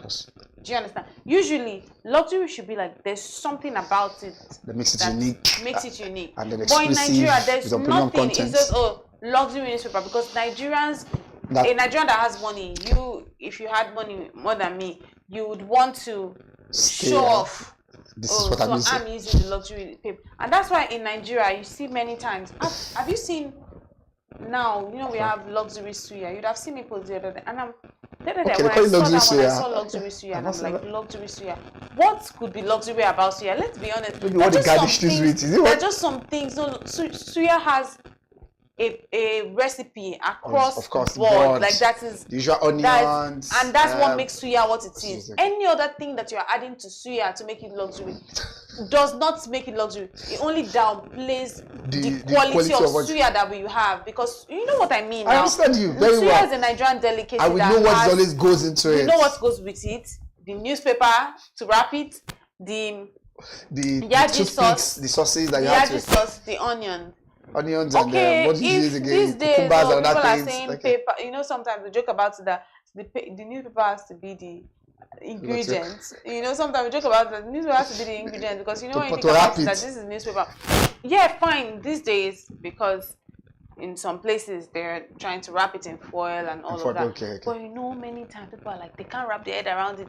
They're like, you know what? Even if we're trying to funkify it, we have to find some type of paper, maybe not newspaper, but it has to be paper, because it's like there's an ingredient. It's in it. Oh, what paper does? Do you understand? It's in it. It's like sometimes when you see suya in the afternoon, people are like, no, not this time. Not this time. The ingredient is in the night. It's at the night. So when someone says luxury suya, you're wondering what makes suya luxury, because anything you are adding that is not those things that we know. Those things only kills the suya. It's like when we see jollof rice. Okay. And some people these days now, the jollof rice that used to make Nigerian jollof was the smoky taste, the smoky smell, red, all of that. Okay. But these days you see luxury jollof. You see all sort of things, and we're like, is this fried rice or jollof? Some of those things that they add to it to make it so-called luxury kills the beauty or reduces the quality. Okay. The things that they think are adding to make it luxury, some things are not necessary. What luxury to me will be maintaining the essence of that thing and keeping it. And it's like, okay, maybe the treatment you give it, but you telling me luxury suya. When I saw luxury suya, I'm like, what did you add to suya to make it luxury? Me and my friends were analyzing. Maybe I will able to check that. I've not seen that myself. I saw it online. I was on like a platform. I wanted to buy food. I said luxury suya. I had to share with my friend. My friend said, what could these people add? And they made it very, so it's a bit, I'm sure the amounts. Rates, and people will buy it. And if I had someone coming from out of the country, and maybe we've talked a lot about suya in Nigeria, they probably see that they don't know the rate of suya. They probably want to buy that suya in Nigeria, but they will not feel the suya. They will not feel the. Do you understand what I mean? They won't feel the quality of the, because the quality of suya is the suya on the roadside, the malam, what they do. They are the ones that get anything that you are doing to make it luxurious. I don't know what is making it luxurious. Again, we talk about the real estate in Nigeria too. The homes, what they call luxury apartment, are just the bare minimum. They can tell you they're luxury, fully furnished, and then when they start mentioning, compared to other countries, when they start mentioning what makes luxury, you would want to puke. They could say things like a POP ceiling. They could say things like smart homes. You have smart things available. Is even good. Of course, maybe maybe that makes it luxurious. Luxurious, but these days you have the POP. Seriously, they can tell you spacious. They can tell you fitted kitchen. Seriously, fitted kitchen. Why is that luxury? You should. The things that and in Nigeria, once they've added that luxury to a thing, the price tripled, and people will rather because they want to be. That's why my friend posted the other, and I had to repost it. She was like, if luxury enters Nigeria in another world, it will run away because we've misused that term, luxury. That term, yes, luxury. When I saw luxury suya, that was it for me. Because in Nigeria, you probably see luxury water. Oh, okay. Yeah, and you wonder what makes it luxury water. Is it sparkling water? So if you say sparkling water is sparkling water. What's this other kind of water? What else are you adding to water? Some things I just feel it's unnecessary to say luxury water. So when I'm seeing these more Nigerians to celebrate Valentine as luxury spending grows, I'm wondering, what is luxury spending? Is it luxury suya? What exactly? Luxury? Oh, of course, I'm sure. Luxury dolls, luxury dolls, luxury flowers. Exactly, flowers. What is luxury flowers? Flowers. I'm sure you would definitely be able to have a whole lot that Nigerians will jump on, definitely. Nigerians just have it's ridiculous. Ways of actually, maybe that's the unique peculiarity about Nigerians. I don't know, because of the time. Okay, we don't have time to talk about. Let's quickly talk about. But it would have been good to end on that light note. But let's quickly analyze. Let me. Also, I think our education correspondent be able to report about how much now they actually be able to collect from students, actually be able to apply for medical admissions, and that needed to be checked into. I'm sure her viewers will be able to get more details. It was a very in-depth analysis that he did, in that regard, which I'm sure they will be able to understand how the racketeering is actually going. The admission officers themselves collecting money to be able to give admission slots to people is becoming a very, very, it's becoming a very common sight these days. There's an eyesore that needs to be discouraged, and that's what Mr. Charles, did in that particular reportage to expose that hues that universities, especially federal universities, the admission officers are actually demanding, trying to be able to trade admissions to the highest bidder in that regard. I'm sure they'll be able to get more details. You want to grab a copy of the BusinessDay newspaper for a very in-depth analysis on this story. It's a good one to follow up on. And also the Nigeria's cold storage crisis opening up 160 billion naira opportunity. This could be a game changer for you, Mr. Mohammed. You probably want to jump on this now and set up your own storage business. This could be where your billions are going to come out from. This could be where the opportunity is. But let's see what we have on the cartoon of the day this morning on the BusinessDay newspaper. With the magnitude, so you see two people there. Who are these two people? So one says, with the magnitude of corruption in this land, don't you think we should be number one? Now, if you see the paper they're reading, it says Nigeria ranked 36th most corrupt country. That's the paper that they are reading. The paper of the ranking says Nigeria's ranked 36th, yes, most corrupt country. And then the other man says, with the magnitude of corruption in this land, don't you think we should be ranked number one? And the other man says, that shows you how perfectly corrupt we are. Some must have bribed our way down to 36, and that's very possible. Imagine that. No. So we are maybe 36 most corrupt in the world, because that's what it is. 140 out of 181 countries, right? Yeah. Okay. So do you understand? Now the question is, this man is saying, so with the magnitude of corruption in this country, that is evident, don't you think we should be number one? on this corruption I get index. that, okay. And the other man is saying maybe we somebody must must have have even bribed our way to have that drop.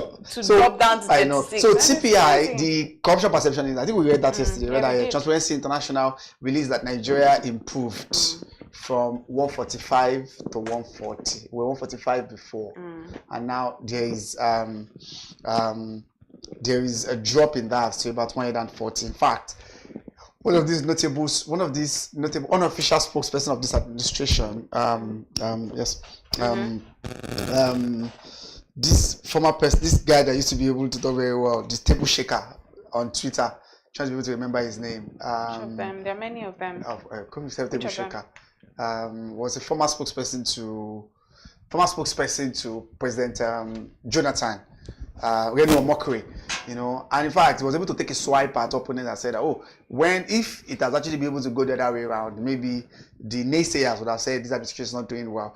But it says something tells us, we have like an improvement in our ranking from where we were to where we have actually been able to improve to.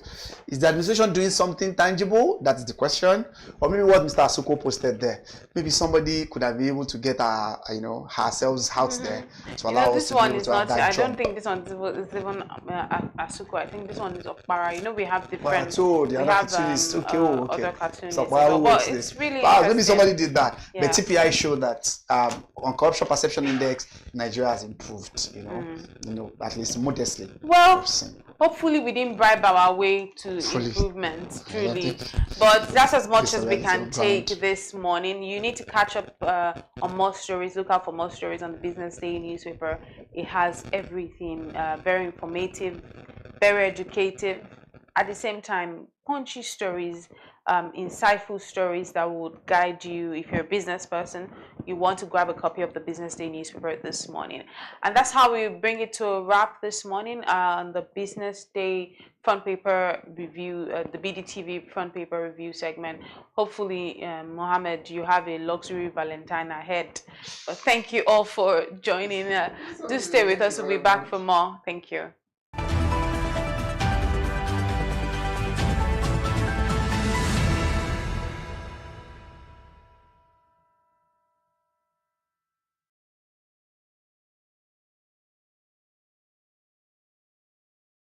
Attention business leaders. Want to make informed decisions? Join the ranks of the best with Premium Business Day. Access in-depth analysis and expert opinions to stay ahead. Subscribe now at premium.businessday.ng and unlock premium content.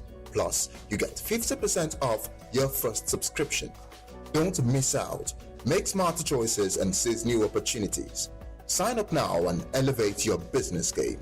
Visit premium.businessday.ng today.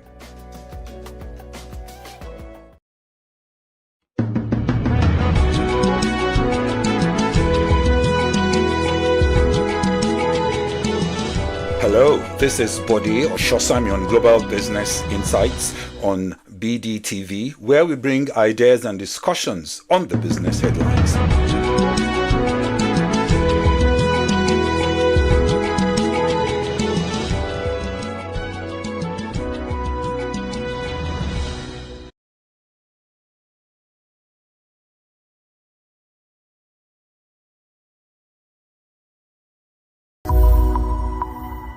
It was the first year of getting married that I knew that we weren't meant to be together.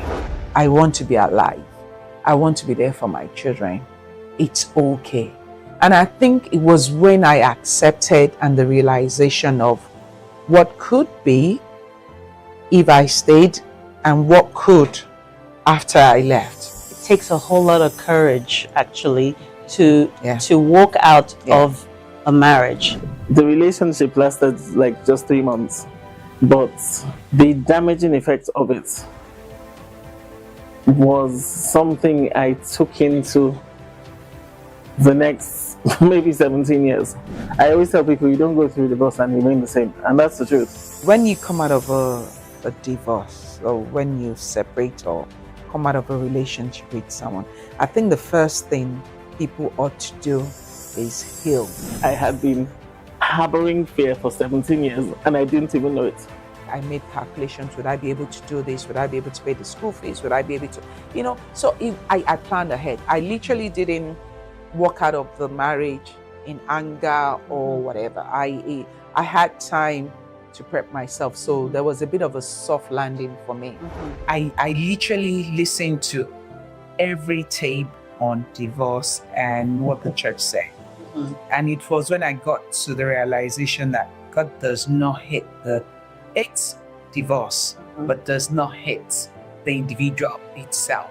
Right? I had that acceptance to let go and say, yes, this is not working again. It's okay to walk away.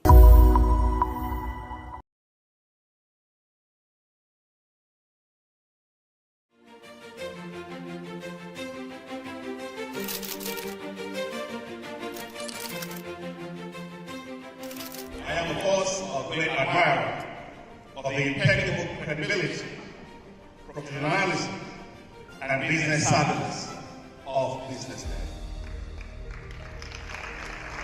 If you really mean business in Nigeria, start your day with BusinessDay.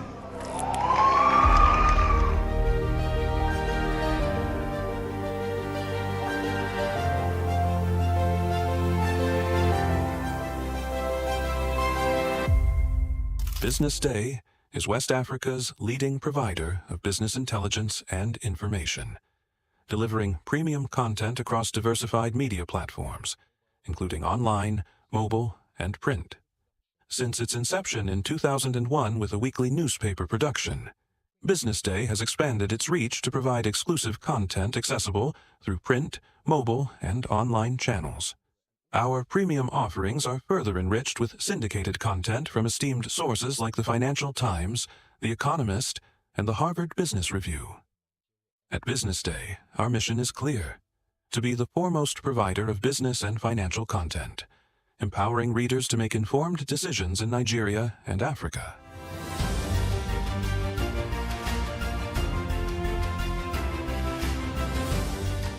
Since our establishment, we have been committed to delivering insightful, relevant, and accurate information about Nigeria's business and finance environment, while contextualizing the impact of global events. We monitor the stock market, analyze the companies driving it, and report on government policies and their economic implications.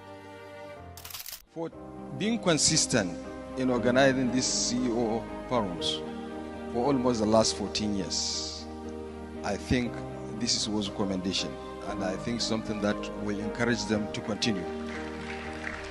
From decoding market trends to dissecting economic shifts, we offer actionable investment ideas and serve as a compass for decision makers navigating complexity. Beyond headlines, BusinessDay fosters discussions on critical economic issues through impactful conferences and events. These platforms bring industry leaders together to share narratives that drive innovation and spark meaningful dialogues. Our events galvanize connections, bridging the gap between inspiration and achievement. For businesses seeking visibility, our strong digital presence offers unparalleled opportunities, with millions of followers across social media and a dynamic website attracting visitors from within and outside Nigeria. BusinessDay is the ideal platform to boost visibility for your products and services.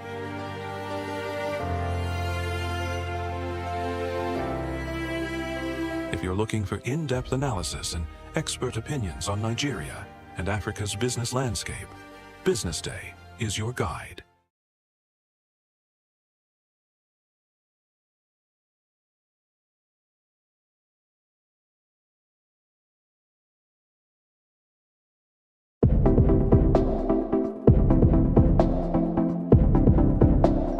But this Global Labor Market Conference is really important because it's a place where all the different stakeholders from all around the world are coming together and can exchange views, can share best practices in the way labor market should be organized. So that's why it's really important. And we have about 5,000 participants from 100 different countries. So a major conference. And indeed, when you look at all the different challenges that labor markets are facing at the global level, but most importantly at the national level, there is a need to bring all those parties together to look for solutions. And when I'm talking about the main challenges of the labor markets, clearly you have the demographic shifts, you have the impact and the disruption coming from new technology to develop. We have, of course, the new relationship between the employees and the employers and the companies, and not to mention the use and the need for skilling, reskilling, upskilling, cross-skilling the workforce. So as you can see, many topics to be discussed. And clearly there's an issue because labor market is a market, but it's not a perfect market. This is what we see. And the match between the supply and the demand is not optimal. That's why we have unemployment in many countries around the world. That's why we have people who do not manage to enter the labor market. Therefore, the level of inclusion also in the world of work is not as good as it should be. And once again, this is why it's really important for this event to take place, to bring stakeholders from all around the world and to address all those challenges. And more important, of course, to look for solutions. Well, the main challenges I see for the labor market at a global level, first and foremost, and I'd like to start with some good news, is that actually there had never been so many people at work in this planet as we speak, today. 3.2 billion people are currently working, around the globe. This is the highest level we have never seen. The level of unemployment is also rather low. So again, this is the good news. That's, the world of work might not be optimal. There might be some issues, but as I said, many people are now working, which is really good. The second key challenge for me is about demographics. As we know, there is a very strong imbalance between some countries or some regions in the world when it comes to demographic and the size of the working population. Some countries are already seeing their working population shrinking. Russia, Japan, Germany, the US, but thanks to immigration, they managed to cope for that. But for those countries, indeed, the working population is decreasing. While in some other countries, and of course there we have to look at Africa, because Africa has a very young population overall. So for most of the countries in Africa, we see an increase of the working population, which is a very good signal for Africa, because this is where the new year's talents will be coming from in the future. So that would be for me the second key challenge to discuss and to address. And the third one, of course, it's all about technology and the new technological development, creating disruption in the world of work, positive ones, less positive ones, I'm afraid. And of course, the buzzword on that one is all about AI, artificial intelligence. This is where the attention is now focusing, and rightly so, because we see already the disruption, coming from AI. Again, in a positive way, new jobs are being created, but we see also some jobs that will be destroyed probably in the future as part of the adaptation to this new technology. I would say that what we are seeing is actually the rise of the global south, as it is mentioned, of the BRICS countries in the broad sense. As you know, the number of BRICS countries starting, with Brazil, Russia, Indonesia.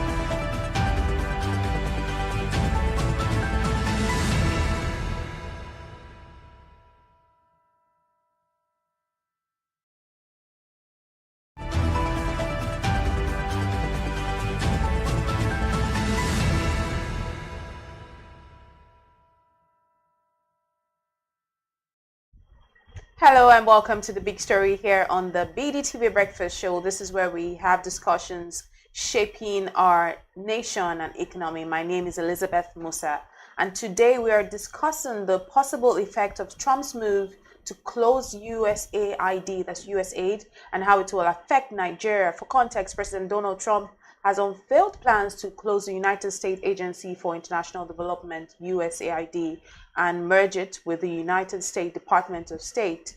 Trump has made it clear he wants overseas spending to be closely aligned with his America First approach, and the international development sector is braced for a profound effect on humanitarian programs around the world. Trump described USAID's spending as totally unexplainable and should be closed down. In his words, USAID was set up in the early 1960s to administer humanitarian aid programs on behalf of the United States government, USAID's various humanitarian activities such as the provision of food in countries where people are starving, including Nigeria, of course. Other programs run by the agency include the provision of medication to the world's poorest and installing clean water supplies. It also operates the world's gold standard famine detection system, which uses data analysis to try to predict where food shortages are emerging.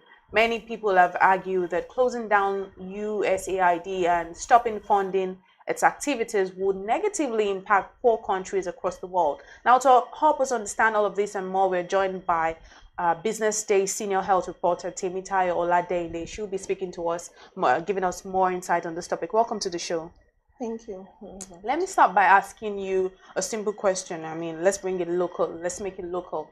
Has Nigeria been a beneficiary of USAID's activities, and how is this going to impact us? Nigeria has been a big, or what I would say, significant beneficiary of the efforts by the USAID since they started operating in Africa. Don't forget, we have the largest population in Africa. So by the virtue of that, we are most impacted. Now, USAID has been helping mostly in the area of health in Nigeria. If you look at HIV/AIDS when it started and the fear and what we thought it was going to become, when HIV/AIDS started, we thought it was going to become something like COVID-19. There was this fear, but today you walk around, you sit with people with HIV/AIDS, and you're not even afraid. This is something that has been really, really done by the efforts of what USAID does. Now, they invest a lot in medications. They ensure, in Nigeria particularly, the USAID works through the US Centers for Disease Control. What they do is ensure that they facilitate drug provision for people living with HIV/AIDS. For instance, they also work in the area of malaria, sometimes tuberculosis, majorly infectious diseases and even non-infectious diseases sometimes. So this, for HIV in particular, they make provision for the drugs for these people almost free. These drugs are coming from partnerships with drug companies in America. They come here, people use it. There are a lot of people who are on those sort of drugs are able to sustain it because they can easily access it. The cost is not hindering them, and they're able to keep their health intact and go on and be productive to the society. So in the area of it, in fact, specifically, the USAID has spent, as of 2023, they had spent over $6 billion. Oh, wow.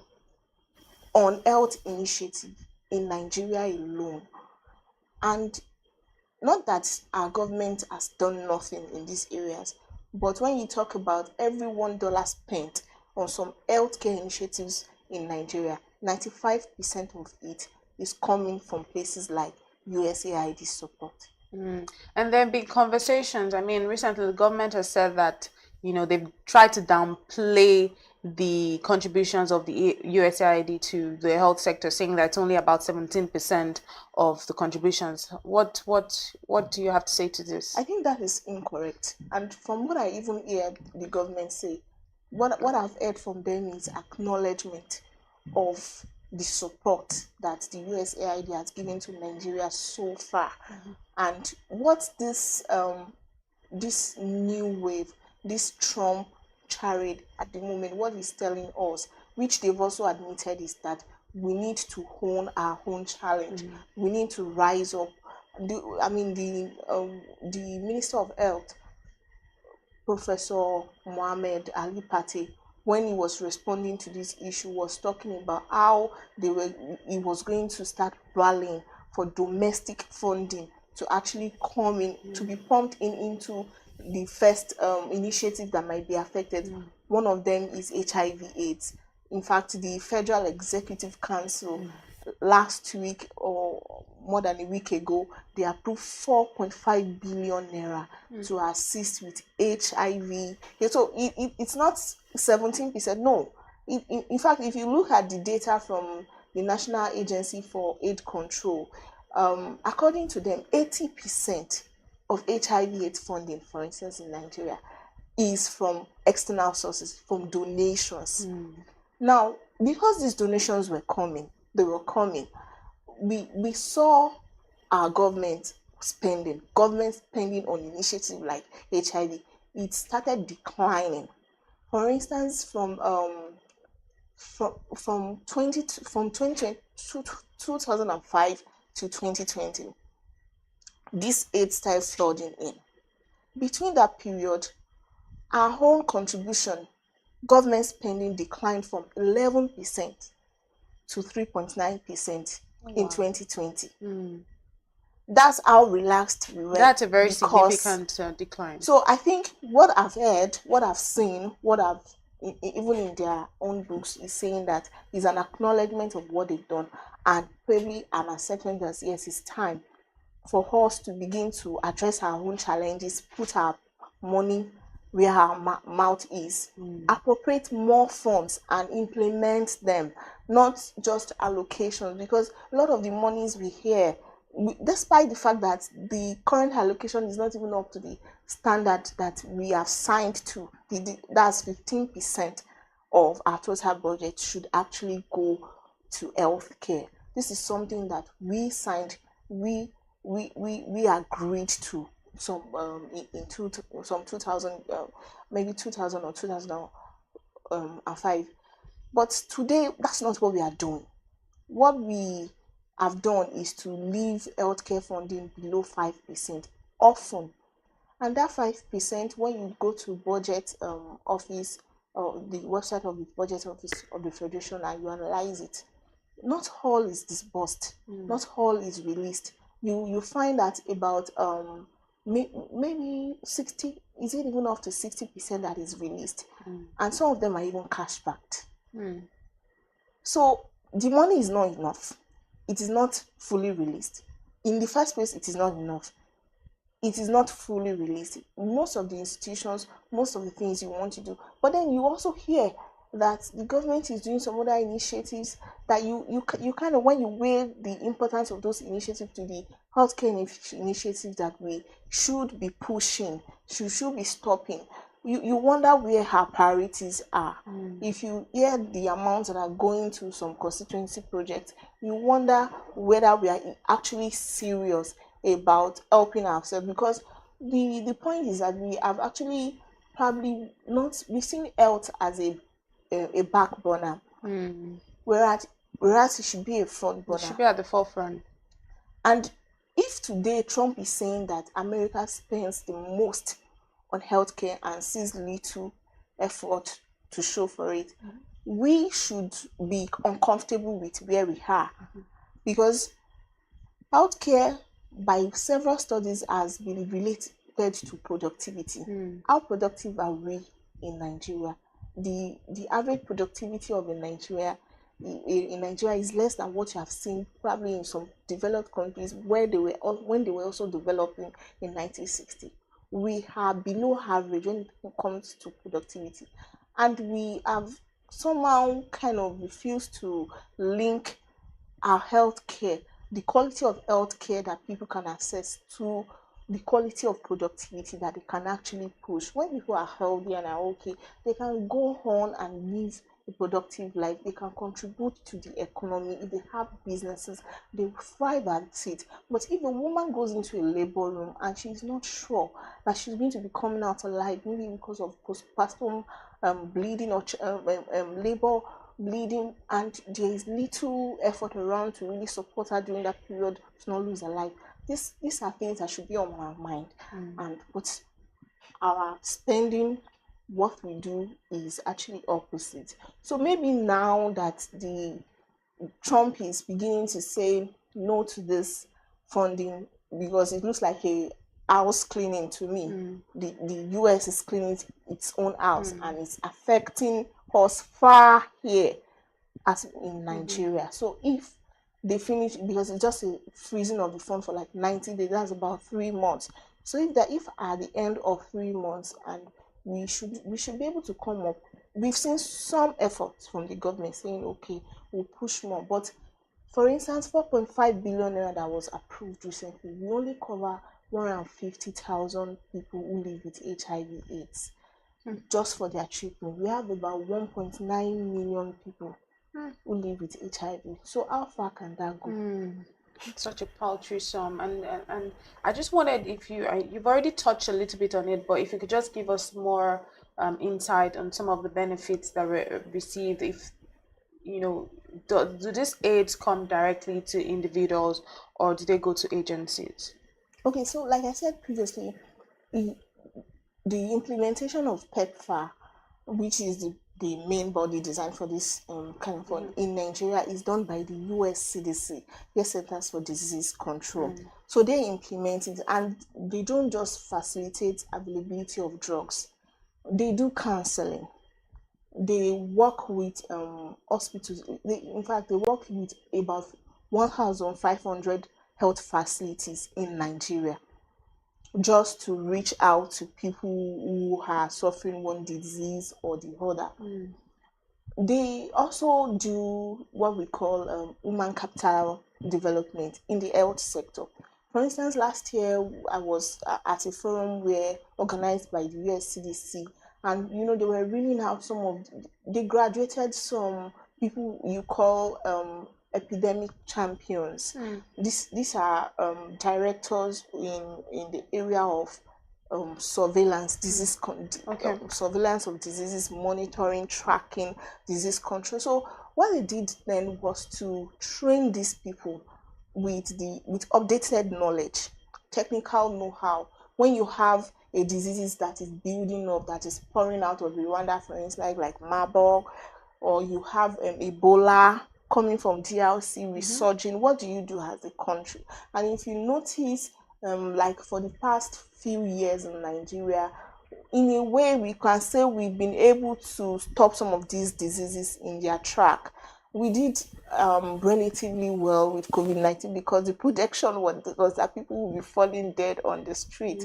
So, but what USAID has done is to, go around the entire country, states, people in the area of disease control, NCDC, people, those at the state level, they've brought them, they trained them on how to first detect these diseases, sometimes they even partner when it comes to genomic sequencing, that's analyzing the nature of disease, because the disease might be coming from that place. Well, it probably is already existing here in Nigeria, you don't know. But so they empower them with the knowledge to be able to pick up these diseases, analyze them, align them with what is going on around the world, and take action. So that was it. So they also work in the area of diseases surveillance, not just drugs to people. So this is the effect of USAID is not far off at all. It is here with us, and we are feeling it. It is what we see daily. So we've had Ebola, we've had COVID-19, and we've had some. In fact, Lassa fever, these are all local infectious diseases. You have Lassa fever, diphtheria. They are really helping and supporting our own government agencies here to stop those diseases in their track. I mean, it goes without saying, but what do you think will be the implications of the closure of the US aid by the Trump administration? Like I said, it goes without saying with everything you've said, but you might just want to add to that. Well, maybe from an optimistic point of view, first of all, I'm not anticipating a total shutdown of the agency. Why? Because it's one of the top AIDS advocates in Africa, said recently that this is a mutually beneficial arrangement. It's significant. The USAID works in they've saved lives in, that's about, according to the UNAIDS now, about 26 million lives have been saved by USAID since they started, and that's around 55 countries. And so when you talk about it's mutually beneficial, the drugs that are coming in, the people, the top echelons in this agency, the Americans, the people who are supplying us these drugs, most of these drugs are not produced in Nigeria or in the poor countries. So this is something that also benefits some of their own countries who get the contracts to produce these drugs for us. Shame on us that we can't do this all by ourselves. But then it's also something they've done. And if you look at it cost-wise, what does it cost the US? You don't tell people where to spend their money, but I was listening to Bill Gates recently, and he said it's probably less than 1%. Something that does so much as saving less than 1% of the wealth of America. 1%. But because there seems to be a kind of a fuse around it now, so I don't see it totally closing. But what is the implication? There are two things. Two things can happen. Our government steps up in terms of funding healthcare, and implementing these funds. So let the monies go to where they need to be. So that's one. The other thing that can happen is to have a situation where already it's happening. Out of pocket expenditure on health, as it is in Nigeria, is over 80%. So what I mean is you are sick today, it's urgent, you need to see a doctor. If you go to the hospital now, you are spending it's an emergency for advice, you are spending it out of your pocket. A lot of people in Nigeria do not have a social safety net that we call health insurance coverage. So you can't just fall sick. You're already paying for it. But what it means is that if you, for instance, have HIV/AIDS to also deal with, then you have to now fund these drugs by yourself as an individual because you're not even sure what is coming from the government. So if the government steps up, there could be some form of subsidy on these drugs. There could be some form of subsidy on screening. There could be some form of something in terms of supporting the healthcare, the human capital involved in providing these services for the people who need it, especially in poorer or rural communities. So that way you can still, it's a kind of soft landing for people. All right. So they don't have to feel it that bad. But if our government is not ready to step up, then people have to pay for it, and it's going to be a lot of hardship for some people. Although there are studies showing that people are already expressing interest, there are studies showing that people are willing to pay. But how much are they willing to pay compared to the cost of some of these drugs? They are willing to pay as much as 5,000 naira for HIV drugs, but some HIV drugs are not 5,000 naira. I don't even think it's a case of people are willing to. I think it's a case of when you're left with no choice, you would have to pay. So you have to. Then the next thing is you talk to your family members, everybody. You start disturbing everybody, and people have to rally to support you. Or the next thing is that the other implication which experts have cited is that these cases graduate into AIDS. Then you have a lot of people having AIDS because they cannot treat their HIV effectively with antiretroviral therapy. But one key thing is the World Health Organization itself is facing challenges in terms of funding. They are struggling as well to gather funding from countries who have been supporting before. And you now find that it's also affecting the level or the depth of support that they can give to countries. Now with the withdrawal of USAID, there's a lot of confusion and palpitation everywhere. So last year, or as of 2023, when they released a report in malaria area, for instance, the area of malaria, there was a positive trend that was noticed. A few countries are stepping up.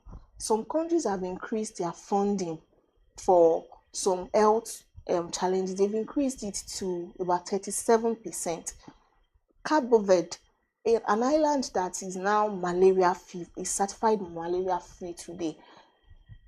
They spent on 100% of the funding for malaria, for instance, or for some other from health, is sponsored by the government of Cabo Verde.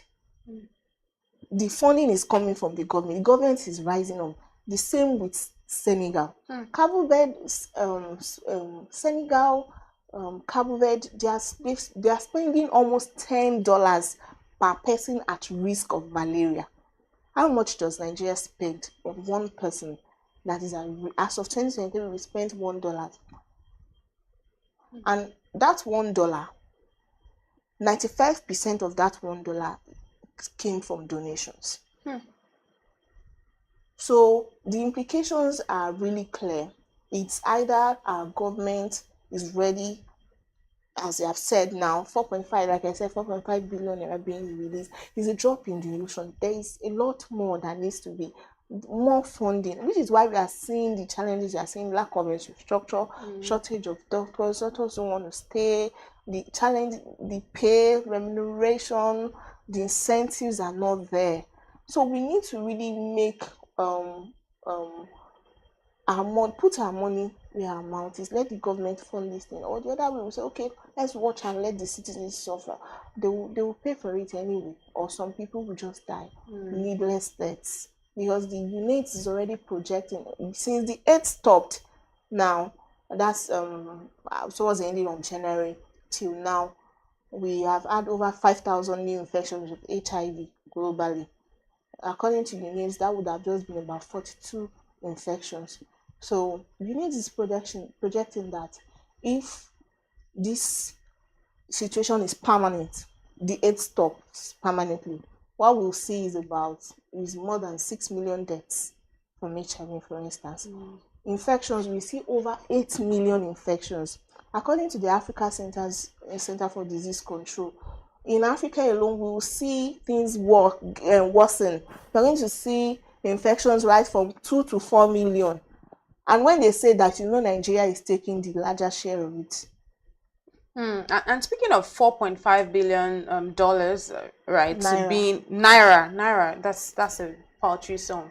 Being a little drop, imagine, I even thought it was dollars. Being just a paltry sum, and speaking of more funding as well, what other possible alternatives do you think that the government can adopt? Should we look for other possible foreign aids available, or do we just keep looking inwards? We need to look inwards more, because what we have done so far is to keep looking. Don't forget, USAID has stopped. Not all other foreign aids. You still have Global Fund. You still have some Western countries supporting. So not everything has stopped. But what we have been saying, even in our reports over time, is that these resources are drying up. They are drying up, and they won't be there forever. And if you look at these countries, there's Trump. The Trump effect is the rise, the resurgence of protectionism. People are putting their people first. They are asking questions. These resources, have we fully attended to the people who need help? The homelessness in our country, have we finished addressing it, that we are funding? Looking out. So with the rise of protectionism, probably in the UK, in many European, this fund will continue to dwindle, and we'll be left staring at us, our challenges. Our challenges will be staring at us. So nobody really, we should see it as a situation of no one is coming to help us. The government still has the resources to, if we implement what we have.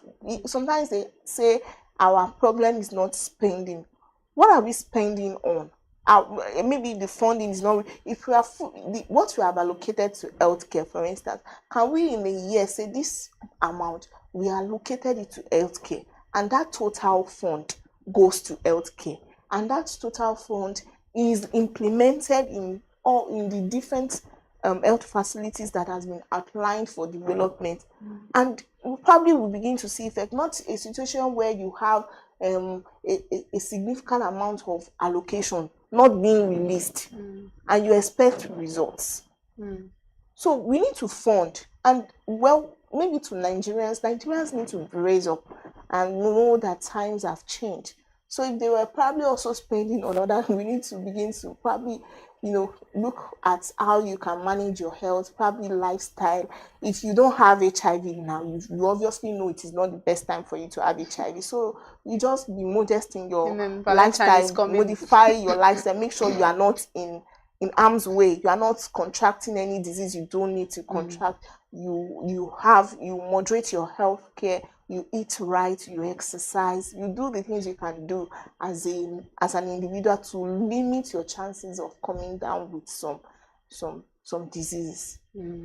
I mean, this is a good time for everyone to just take their health very seriously and just try to, in your words, stay out of harm's way, just to be on the safe side, because things are not, you might not get all of the assistance and all of the funding that you need. And with the way the economy is, set up right now, you might just need to really know how to channel your energy to the things that are very productive for your health. But thank you so much, Temitai, for shedding more light on this story for us this morning. It was truly important and very insightful. Thank you. And that's how we bring it to a wrap here on The Big Story. My name is Elizabeth Musa. Do stay with us for more.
Inflation in the United States, that is Consumer Price Index, went up higher than expected by 3.0% in January, which was also higher than the December print and at a 7-month high. Month on month, CPI rose 0.5% after going up 0.4% in the previous month. At the second day of Federal Chair Jerome Powell's 2-day testimony in Congress, Powell continued to respond to concerns about impact of tariffs, immigration issues, Department of Government Efficiency interventions in the Treasury and Consumer Financial Protection Bureau, and sticky inflation. We also bring a clip on the final day from Powell's testimony. Hello, this is Bode Oshosami on Global Business Insights, where we look closer at the main business headlines. To our main story on the latest January inflation print in the US, the data seems to justify and reinforce the cautious posture by the FOMC, that's the rate setting committee, backing expectations that the Fed will likely stay on hold for longer, probably pushing the next cut to as far as September. Not good news for dollar borrowers, even as the haven currency firms up further. Predictably, equity markets tumbled while bond yields spiked sharply higher. Notably, there could be seasonal factors at play, such as minimum wage increases and annual pricing updates. January typically presents firmer readings that tend to fade in the second half of the year. The energy index was up 1% for the 12 months ending January, while the food index increased 2.5% over the last year. Shelter costs, which accounted for about 30% of the entire increase, remained problematic as they rose 0.4% on the month. Same with energy prices ticking up 1.1% month on month as gasoline prices increased 1.8% also over the month. New vehicle prices were flat, but used cars and trucks saw a month-on-month 2.2% increase. Month-on-month food prices also jumped 0.4%, pushed by a 15.2% surge in egg prices as ongoing problems with avian bird flu force farmers to destroy millions of chickens, resulting in the largest increase in egg prices since June 2015. The few categories showing declines in prices included apparel, personal care, and household furnishings.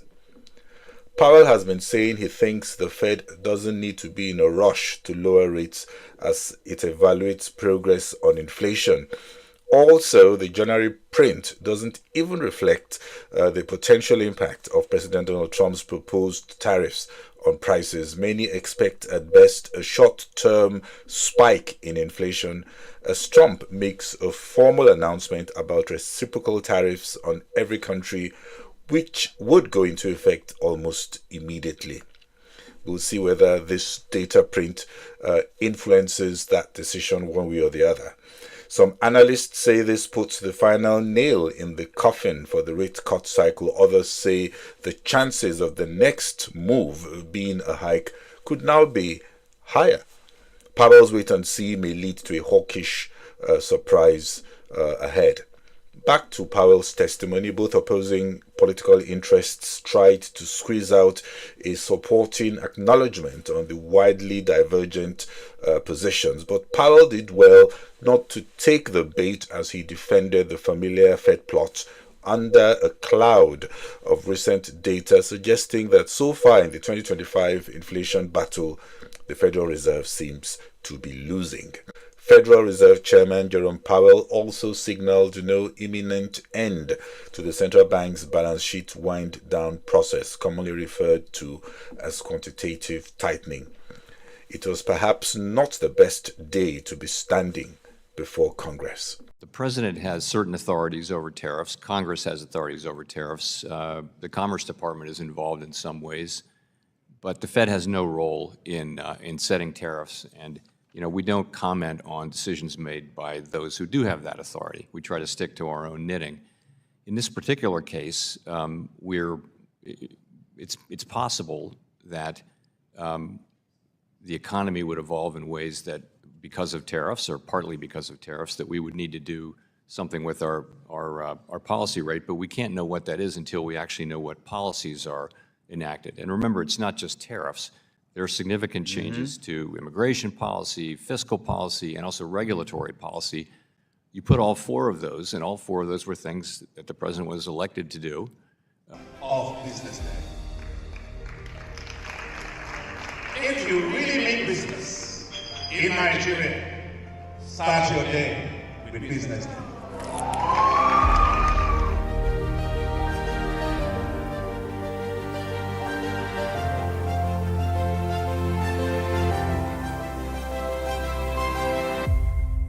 BusinessDay is West Africa's leading provider of business intelligence and information.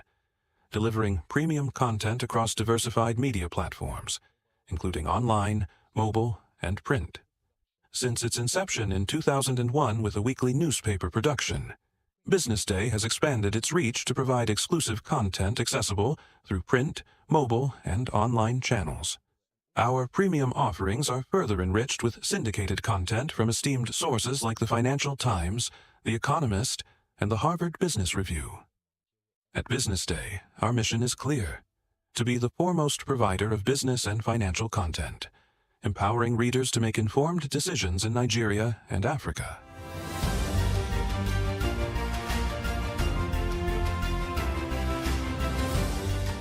Since our establishment, we have been committed to delivering insightful, relevant, and accurate information about Nigeria's business and finance environment, while contextualizing the impact of global events.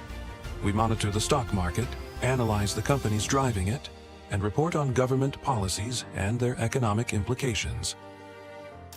For being consistent in organizing these CEO forums for almost the last 14 years, I think this is worth commendation, and I think something that will encourage them to continue.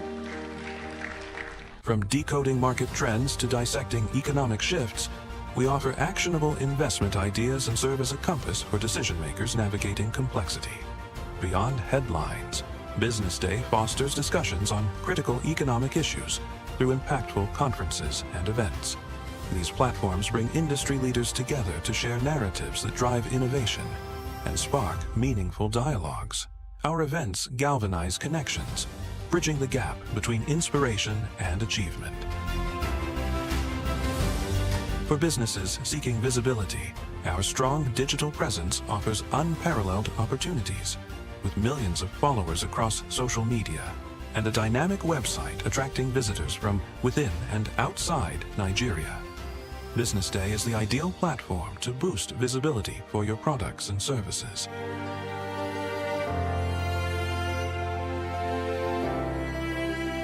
If you're looking for in-depth analysis and expert opinions on Nigeria and Africa's business landscape, BusinessDay is your guide. As sporting activities across the world continue to retain their popularity, there seems to be one sport which happens to be even an exception, and that is golf. With 828 golf courses across the continent of Africa, with a low entry and exit barrier and huge benefits for health, golfing is that sport. I was curious today and I decided to visit the Ikoyi Club in Lagos, Nigeria, and it happens to be one of the world's busiest golf courses. And I wanted to see what it's like in the world of golfing over here. Come with me.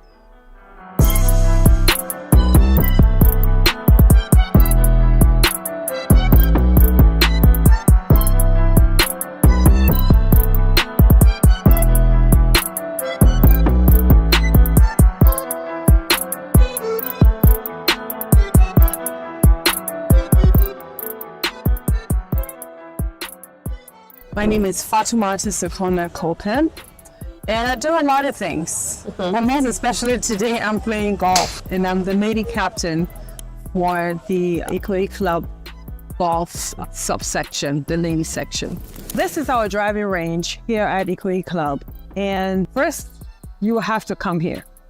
If you want to play golf and you want to learn how to play golf, you have to come here. And how do you come here is first, by getting a pro like Monday here, who Pro Monday has been playing for a while, but not just 4 years. 4 years. 4 years playing as a pro, and he's really good.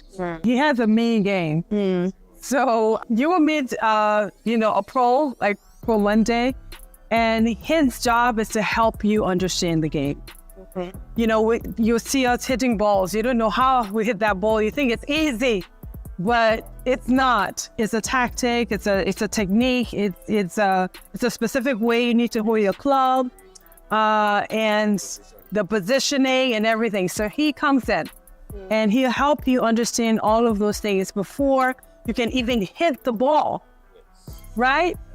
And it'll take you many hits to really get it. But gradually, you will start to play. The Open is coming up pretty quickly, and so we want a lot of attention around ladies and what golf can do for your health and your well-being as a whole. So let me swing a few. Yes. So, like he was saying to you, your swing. So the idea is to make sure you get a good, swing. And as golfers, we pick up bad habits, so don't follow me.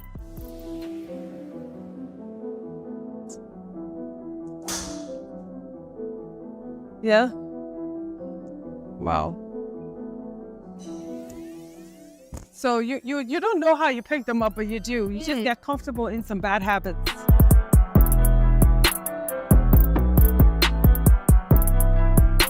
Tell us more about the Ikoyi Club ladies section. What are the initiatives that you have? What are some of the things that you do on a regular basis? For our ladies subcommittee, this year we came up with the theme Chop Life. And it's Interesting. Very interesting. But it's mainly because we wanted to just kind of bring a lighter spirit, Sometimes we do it on the things that are not happening and not see the things that are. So we really wanted to bring a lighter spirit, more joyfulness to the game. Times are hard and everybody's struggling, but it's always good to have an oasis that you can go to. I call this place my Disney World. I come in, I park my car, no matter what issues I might be having, I leave it at the door and come.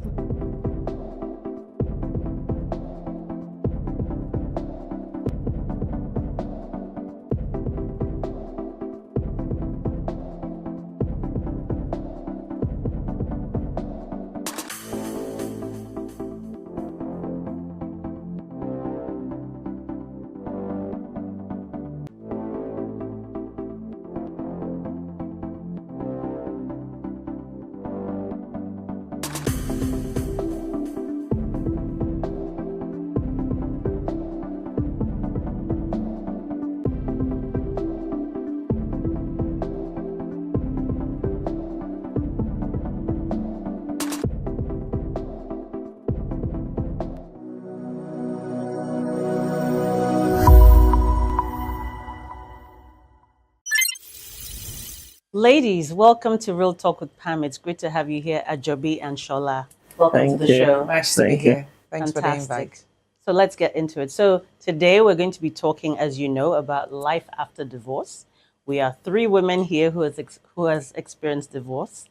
And I really would love for this conversation to be candid, because I know that there are many women out there who are going through this, and sometimes they don't have the confidence to talk about it because it can be a really painful topic, a painful life experience.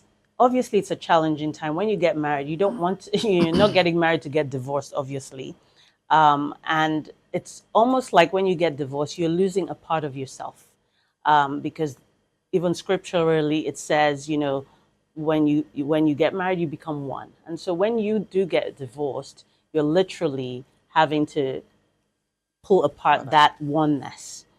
What were the challenges that you faced during that period, and how have you been able to get on the path of healing? Okay, for me, it was, I think my situation is a bit unique in that I had married as a virgin, and, it just, and then I was a bit of an agony aunt to a lot of people. Right.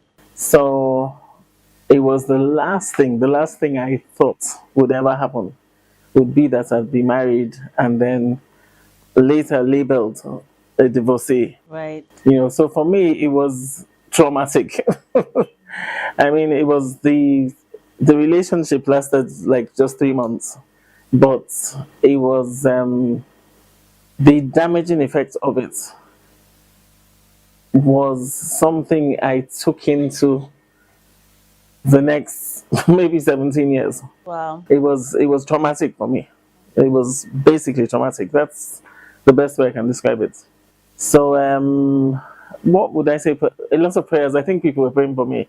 My mom, my siblings, and it got to a point where even I knew that, okay, I've got to snap out of this thing. I have to snap out of it. It took me 5 years to begin to feel a semblance of what I used to. I always tell people, you don't go through divorce and remain the same, and that's the truth.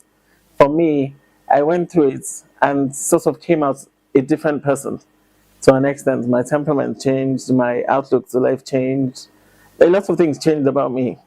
So going through it, I think one of the first things I stopped doing was to talk about it.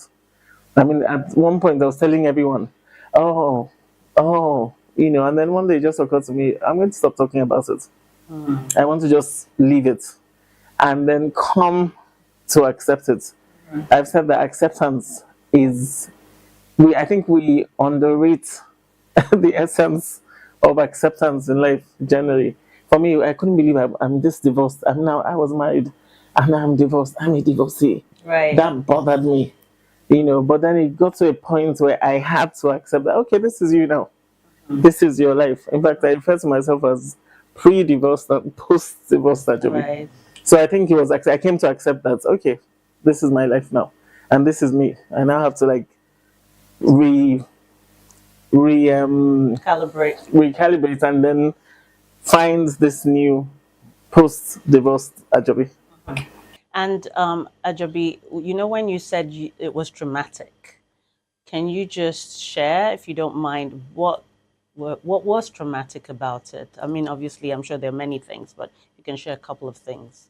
Okay, maybe the first thing I should say is that I was really naive. Right. I was naive. I think I grew up a bit sheltered and had no street wisdom or godly wisdom, I call it now. There were lots of things I didn't know. And so it was almost like I was thrown into, before divorce, I used to say the worst thing that ever happened to me was losing my dad. Right. That was the most traumatic thing I ever experienced. Before then, my life was just, I was okay. And so here I am, thrown into this emotionally traumatic situation. It was emotionally traumatic for me because I don't know any divorced person in my family. Right. And in my case, I was Christian. And I knew what God's view of divorce was, or the way the church portrayed it anyway at the time. And so I went through condemnation because I was the one who wanted out. I didn't like the stigma. I didn't like the label. It was a problem for me. And then I'm thinking, I kept myself for all this time. I was 30 when I got married. I kept myself all this time. And I can't believe I missed it. How did I miss it? People used to come to me with their relationships. My siblings are married and we would talk about it, and we share, and I was a blessing to people. And people are like, I can't believe it, you of all people, so all of that. And then I went to a place in my head that I honestly would never be able to articulate. Sure. So out of it now, which is fantastic. It's good. Yes. Shola, you want to share? Yeah, for me, I think it's a different scenario in the sense that it was a long time coming. It took me about 16 years to get to that stage where I had to say, I want out. But it was the first year of getting married that I knew that we weren't meant to be together. However, because of the stigma, how society felt about divorcee, how your parents, my mom used to say, "Kilawe your maso," which means, what are people going to say? And we carry a lot of what other people are going to, we let other people determine our lives for us. So a lot of people literally stay in a rut and they can forge ahead by moving forward and saying, I've had enough. I was a Christian then. I had a lot of issues about what would the church also say? How would they view you? And there was a lot of debate about, I literally listened to every tape on divorce and what the church said. And it was when I got to the realization that God does not hate it's divorce, but does not hate the individual itself. Right. That I had that acceptance to let go and say, yes, this is not working again. it's okay to walk away and just. And I had a lot of series of discussion with my pastor, with people around, but ultimately it was when the deciding factor for me was I was literally falling ill all the time. It was headache, it was this, it was one thing or the other. And I would never forget him. His name is Dr. Hatosha. Never forget that man. He literally ran all tests necessary, MRI, everything on me to try and figure out what could be going wrong with me. I was a shadow of myself. And then after all the test results had come out, he called me. I had an appointment with him, and he called me and just said, "Oh, I've done all the tests and everything just to make sure we're not missing anything out and everything, and all the test results are okay." Now, and then he said it in Yoruba, he said, "Abi, my brother," which means, "I hope my brother." And he hadn't finished talking, and the penny just dropped for me. And I said to myself, am I passing through some form of depression based on the reality of my marriage and me just trying to hold on and, try and fix what is broken or stay there because of the things surrounding us? What will people say? Stigmatization, and what all the things surrounding it, the loneliness, how would I move on, and all that stuff. And when the penny just dropped, obviously my children were still young then.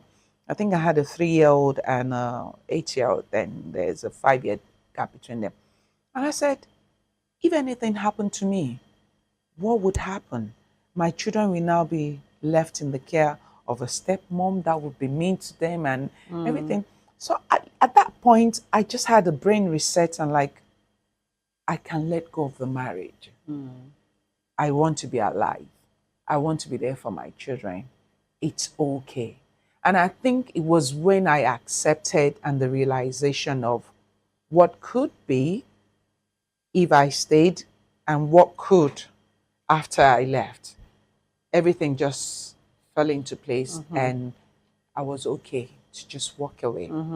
And I kept, for a very long time, I kept 2 passport photographs in my purse, the before and the after. Right. And I tell you, it was miles apart. The before was a sad, lonely, drawn look of a pitiable lady. And after was free, okay, happy to move on with life lady. And that kept me in check for a very long time.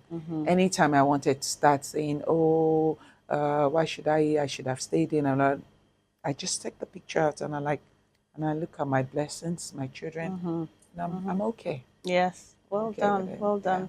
I think one of the things that maybe people don't realize is that it takes a whole lot of courage actually to walk out of a marriage. You know, like both of you, I decided that I didn't want to continue, and for many, many reasons, and I was desperately unhappy. And like you said, I lived in England, so I didn't feel that pressure of, the stigmatization because people are much more, open there. And I had the support of my family. But I did have a couple of people say, stay for the child, stay, and I remember my cousin saying to me at the time, Pamela, you have 1 child now. If you have another child, it will be more difficult, and you would think that what you're going through now is like a honeymoon period. And I remember having an aha moment at that point and saying, you know what, I got married late, what is considered late in this country. I got married at 34, a day before my 35th birthday. So I was 37, and I looked at my life and I thought ahead, and I thought to myself, how would my life be in 10 years' time if I am so desperately unhappy right now and I stuck with this because I'm scared of what people are going to say or And I just had, that gave me the courage to just move forward. And, the emotional toil it takes on your, not just your self-esteem, but like you said, physically. I remember that period was when I developed a thyroid issue and blood pressure issues. So many things. So many things because of the stress that your body is having to navigate and carry. It's actually quite heavy. And so just to see all of us move on from that and heal from that is very, very encouraging. What were the financial considerations, especially for you, Shola, because you had, how many children did you have at the time? Two. So what were the special financial considerations going through a divorce that you had to think about? So for me then, when I realized the marriage was not going to work again, even though we had the initial family involvement, our parents coming together, trying to talk about it, everybody, and then we just realized that was not going to happen. Then I just said to myself, at that time, my ex-husband was on posting in Lagos then. And we had maybe about a year or two to the end of the posting. So obviously because of his job and what have you, I couldn't walk away. So I stayed, and we had an understanding, we lived okay, we got over any issues that we had. But then I said to myself, obviously when he was going back to England, I was not going to go back, and part of the process of trying to see if we can move on was what's going to happen when we do go back to England. And there was nothing. So I just said to myself, I'm not going back to England with him, and I would stay on in Nigeria. And part of the things I considered was, one, having a job, right? And having to start prepping. My children were used to certain lifestyle. Then they were in Little London, even though they were in Nigeria then. They had everything at their disposal. We didn't know anything about NEPA not being present. We had ACs on, and so many things I literally had to think about. And one of the fearful things for me was I was literally pulling them out of their comfort zone because of my own need or not being able to work at my marriage, and pulling them into that initial discomfort with me. So I prepped ahead. I started buying 6 months clothes ahead for them. A year, I started buying. Anytime I traveled, I would stock up the pantry. I was literally, I wanted to give myself 6 months to a year gap of not feeling the brunt of me not being in a relationship and everything.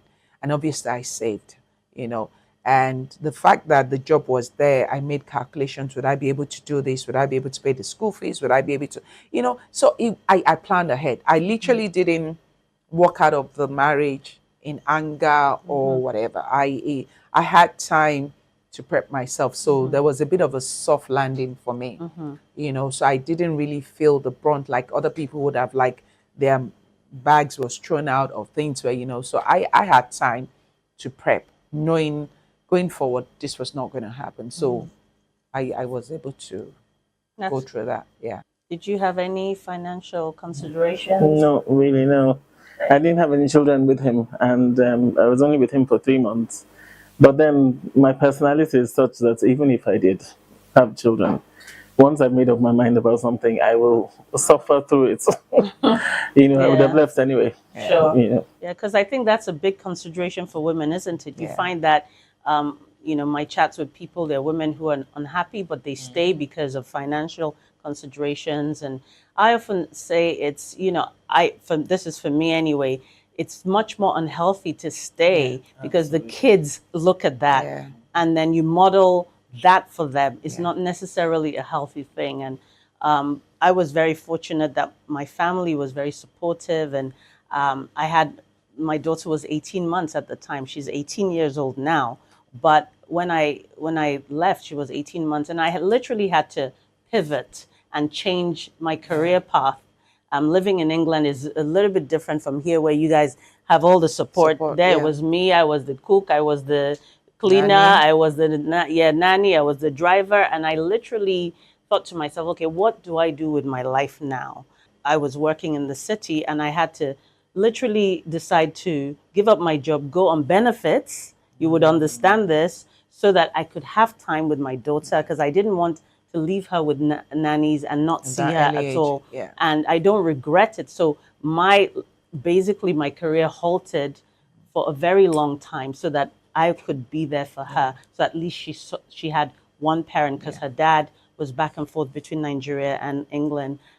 So she had one parent that she had with her all the time. I didn't want to leave her in the hand of strangers. And so that financial consideration, I went from earning an income to literally not earning anything Depending. and depending on my benefits that came in. And then that actually propelled me to start a business of my own. So, there was a silver lining at the end of that.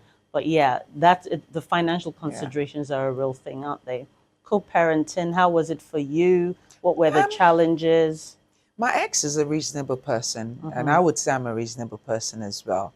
And I think between ourselves, we sort of like manage it. So if I needed anything done, I would send a message to him and like, this needs to be done, this needs to be done, and and he's sort of like, or when my daughter got older, I would just like, can you tell your dad you need this done, and and most times she says, oh no, you're the only daughter, so go to him. He needs to take responsibility, just ask him. If he says no, come back, but it's not from you not wanting to get him involved in it and everything. He's quite reasonable, so between us, we managed it. That's good. Yeah. I think in my situation, and I really do want to speak to the viewers here, I think it's important that you allow your children to see their parents. Yeah. I didn't want to be that mom who was like the angry mother who would not allow my daughter to see her dad, because I thought if anything happened to me today, it's the family that are going to take care of her. So, I made sure that I took my daughter to her grandparents when they were in town. Her other side of the family was involved in her life, her auntie, and when her dad came into town, he saw her. So, and I think that's healthy for the child. It's very important. Exactly. Very, very important. Yeah. And also, based on what you've just said, I think parents, regardless of the differences amongst themselves, they should not project it on the children. Exactly. They should not speak ill of each other to the children. Keep your business and let them have that relationship. Absolutely. With parents. Absolutely. Yeah, so. But that might depend on the circumstances as well. That's true. I think we need to include that in the narrative. Yes, of course. Yes. Obviously, there are circumstances where that is not possible. Yeah. But in terms of where it is possible, do not let bitterness get in the way of your child having a relationship with their father or their mother. Yeah. I think what I find now that my daughter's an adult is actually easier, because she just has her own relationship with her dad, and they get on well, and she's able to communicate directly, which makes it easier as the years have gone by. So we're going to take a quick break now, and we'll come back and continue this amazing conversation with Shola and Ajobi. Be right back. Welcome back to Real Talk with Pam. I'm here with Ajobi and Shola, and we've been talking about life after divorce in all its ramifications. So I wanted to just continue that conversation about co-parenting. And I know that one of the things that you were saying, actually, which is really important, is about making sure that sometimes we allow our own bitterness to stop that communication with the parent, the other parent, and how long-term it can be actually damaging. So, it's really important to make sure that we need all the help that we can get, if it means you going counseling or, talking through the issues, so that your child can have a relationship with the father or the mother. And I think it's also really important to harness communication, because obviously some divorces are really, really acrimonious. Yeah. And, so we're not here to make it seem like it's all hunky-dory and it's easy. So in that situation, it's really important to find ways to communicate. I know that for me, there was a time where it was difficult to speak with my ex, but I would go through his sister, who he was really close to, and I was close to make sure that, my daughter got everything that she needed. Because at the end of the day, it's really about, if there is a child in that relationship, it's about the child, making sure that that child's need comes first. It's a lot of hard work. And especially if you have a child with that person, it's lifelong. You're not ever going to have a relationship with that without your ex in the picture, because of the child that you shared, or children that you shared together. So it's just really important to make sure that there's always a communication line open. Luckily for me, I'm at a stage now that if I need to communicate with my ex, I can do it. But my daughter's 18, so she can do that herself as well.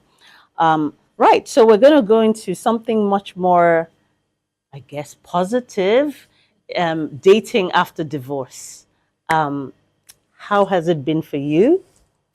Okay. So, because I was traumatized by this 3-month stint in marriage, I sabotaged relationships, basically. When a guy came up to me, I would, I went through a lot of emotions.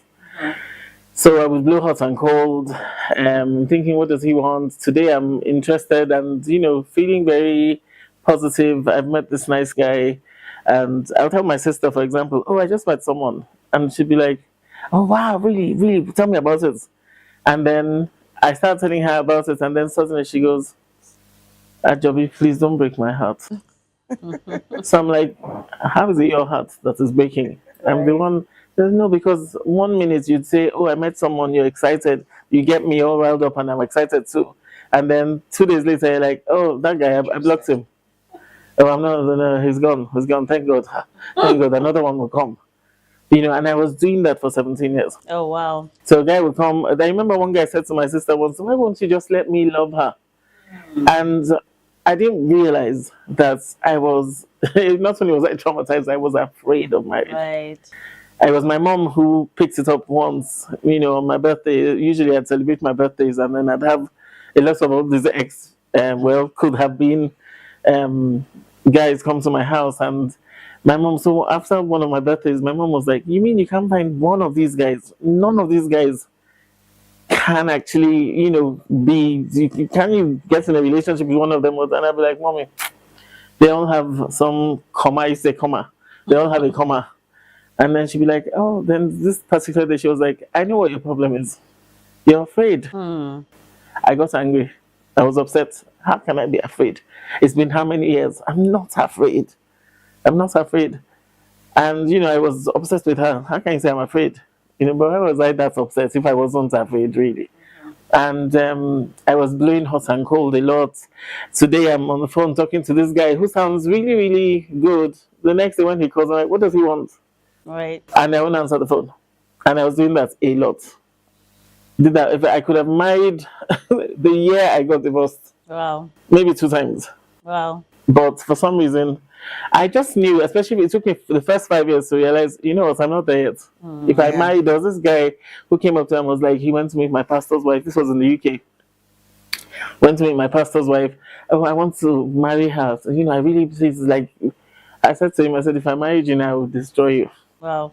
And destroy you in the sense that I knew I was not there emotionally. I would have killed him. So for me, I sabotaged relationships for 17 years. 17 years blowing hot and cold. In fact, when I did meet my now husband, I did it again. Wow. It was just that he was a bit more consistent, persistent, and I started blowing hot and cold with him too. And suddenly one day, when he asked me to date him, I got to, I don't know, for some reason this particular relationship was different. I don't know why. Maybe because they had God in it. And when he came and he asked me to date him, he was on the phone. So I'm like, I'll speak to you later. And so I dropped the phone. And then I got up, sat down, sat down. I began to pace up and down this. So I'm like, he didn't ask you to marry you. He just said he wanted a relationship. Like, why are you acting like this? I was hot and cold. I was acting very weird. I had like an out of body. Anyway, I didn't call him. And then the following day he calls and says, oh, you said you'd call me back and everything. So I'm like, okay, I think it occurred to me in that day that, my God, I'm afraid. Right. I'm actually afraid to marry again. And this is me. I'll tell everyone, oh, I'm ready. I think Shola and I even talk about it. Oh, I'm ready to commit. Oh, I'm ready for marriage. I was in there for 17 years. Oh, I'm ready. I'm ready. And then when someone comes close, I'm like, what does he want? Right. But for this one, it was different. He was persistent. He was consistent. I think I needed someone who was consistent. And then my sister again was like, nope, this time I'm not letting you do what you do. Right. This is it. So when he then eventually called and he was like, that you didn't call back and everything. I'm like, yeah. It's just that, it's just that. I kept saying it's just that. He was like, it's just like what? I just broke down crying because it occurred to me that I had been harboring fear for 17 years and I didn't even know it. But I you was overcame afraid it. of marriage. Yes. Amazing. And I didn't. But then that helped because we then prayed about it and then I began to feel better. But then it took me a while to say yes. When he asked for us to get married, I think I was just afraid. I felt trapped in my first marriage.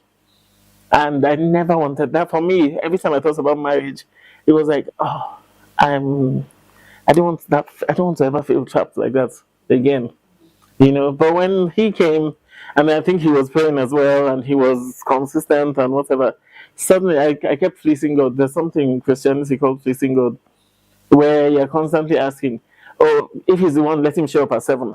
If he's the one, let this bucket be moved by the wind. If he's the one, and I kept doing that until finally God spoke to me the way he normally does, and then I knew, oh, and then I had peace, and then we got married. Congratulations. Thank you. Congratulations. I'll come back to you and ask you about some of the differences between your old marriage and now. So Shola, how's it been for you, the dating scene? It's been up and down. Just like Ajobi said, when you come out of a divorce or when you separate or come out of a relationship with someone, I think the first thing people ought to do is heal.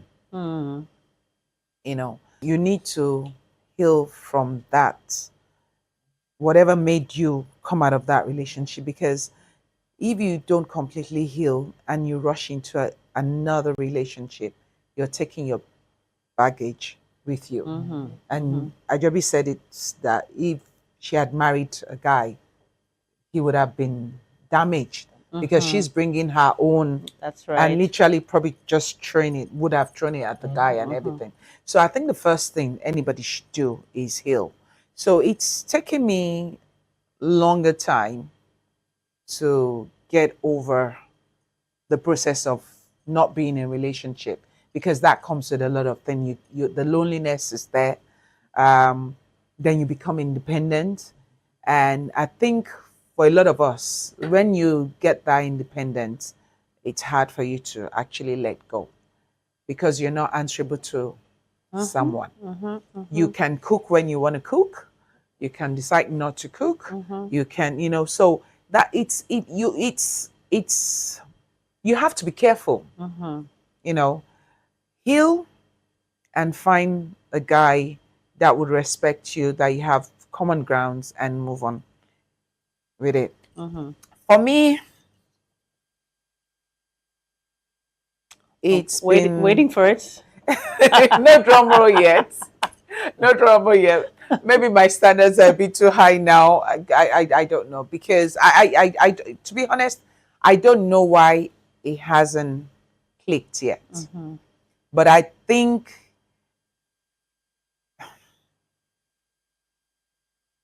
when you date a guy, okay, can I be real? Absolutely. It's called where authenticity meets conversation. Okay. My friends always say they don't know why I attract older men. Right. Probably because of my caring and nurturing nature. So I've ended up attracting older men, some married, some way older than 20, 25 years older than Some way older than you would like. Exactly. So and then I've attracted younger guys that I'm about 5 or 4 years older. And the Nigerian girl in me can't get into that. There was a really nice guy that I met that was maybe about 3 years, and he had never been married. And the only son in a Yoruba setting Right. with about 3 sisters, no children, and me, a divorced, 2 children, older, and you now want to present and say you want to marry? Right. I have a daughter and I have a son. The Nigerian thing in me, if someone came to me, or my son came and brought, it would just be at first, the ladies in this town, you didn't find any young, whatever. It's this old woman. Right. And that's part of the insensitive nature that divorced women go through as well. Yeah. Especially if you have children, you're older, or you're at a certain age, people would still pick on you. And I think we sell ourselves short by also keying into their thought process and thinking, what would people do, which we always still relate to. Like, how would people view me if I went with this person? How would, and that for me, I've had a bit of that issue. What would people say? But now I've said to myself, I'm not going to live my life based on what people would say. I'm going to live my life. The only people I'm answerable to is to God and my children. Yeah. Once God is okay with it in terms of what he expects, and then my children are okay with it, at the end of the day, I want to be happy. I deserve to be happy. And I've nurtured the children up to a stage whereby I think I can let go and now focus on my own life. Sure. It's been about them, making sure they go through school, making sure they're there. But now it's okay for me to have that freedom. It's okay for me to find love. So I'm looking for a young, not necessarily shameless young. plug, shameless plug. Go for it. Late 50s, early 60s. That is determined that I love traveling. So if you're a traveler, I would love to travel the world. So I've got 2 children, maybe 2 children. It's okay. That's fine. We could we could negotiate, and yeah. So I'm looking for fun. Sure. I don't want to be bogged down with family pressures and whatnot. I want to enjoy myself. That's so I want to be with a man that is emotionally available. Big one. Big one. And must have some change. No romance without finance. Yes. Let's go there. Let's go there. Okay, yeah. So I'm working hard. So, yeah. We need the finances as well to be able to do certain things we need Absolutely. to do. I think for me, I think the dating thing, because I sort of separated from my ex when my daughter was 18 months. She was very young. So I didn't even have, dating was not even in my radar at all. It was like, I need to take care of this child. And for many years, 10, I didn't even think about it. Literally did not. And so fast forward, I'm in my 50s now because I sort of got divorced when I was 37. Now I'm 53, and I'm not actively looking, but like you said, especially now being back in Nigeria, there is, I wouldn't say, for me, I'm very much Europeanized in my thinking, so I don't really care what people Anybody think says, about me, to be honest with you. But I know that there is a certain stigma that comes with when you're a divorced woman. And then also, our options are very small. Yeah. It's either, you know, you're dating somebody who is a widower, or you're dating a divorcee, Yeah. you know, or you're dating a married man, and that's not my scene. So those options are very small. Limited, yeah. But I am in a situation now, yeah, I'm open for a relationship, but being a 53-year-old woman who's confident, knows what she wants, I say I have a very low tolerance for, excuse my language, BS. Yes. You understand? So don't come to me if you're not ready, you know what I mean? So I remember saying to somebody who is sort of likes me right now, but is emotionally unavailable. And I said to the person, I'm sorry, I can't date Casper the ghost, you know, because you're there and then you're not there. What is it that you want? So, and then also I do have a lot of 30-something-year-olds hitting on me at the moment. I have that too. Which is very flattering. It is. And I'm you telling know, you. I find sort this of annoying. I sort of did sort of date one of them. You did? Yeah. How was it? Good, but you know, at that stage, I'm 53. This person is in their 30s. I'm not having any more kids. Yeah. Okay, so that's a situation. If you want to have kids, then it's not going to work. So that's what sort of made that not viable. But if they had kids and you know they were ready, I'm like, hey, let's go for it. But I think yeah. So in terms of dating, like Shola, I'm open. Okay, but don't come to me if you don't have finances, or because look at this, you need to be able to take care of this. Thank you very much. The other thing I wanted to say in talking about dating, if you've been divorced for quite some time, was the sex.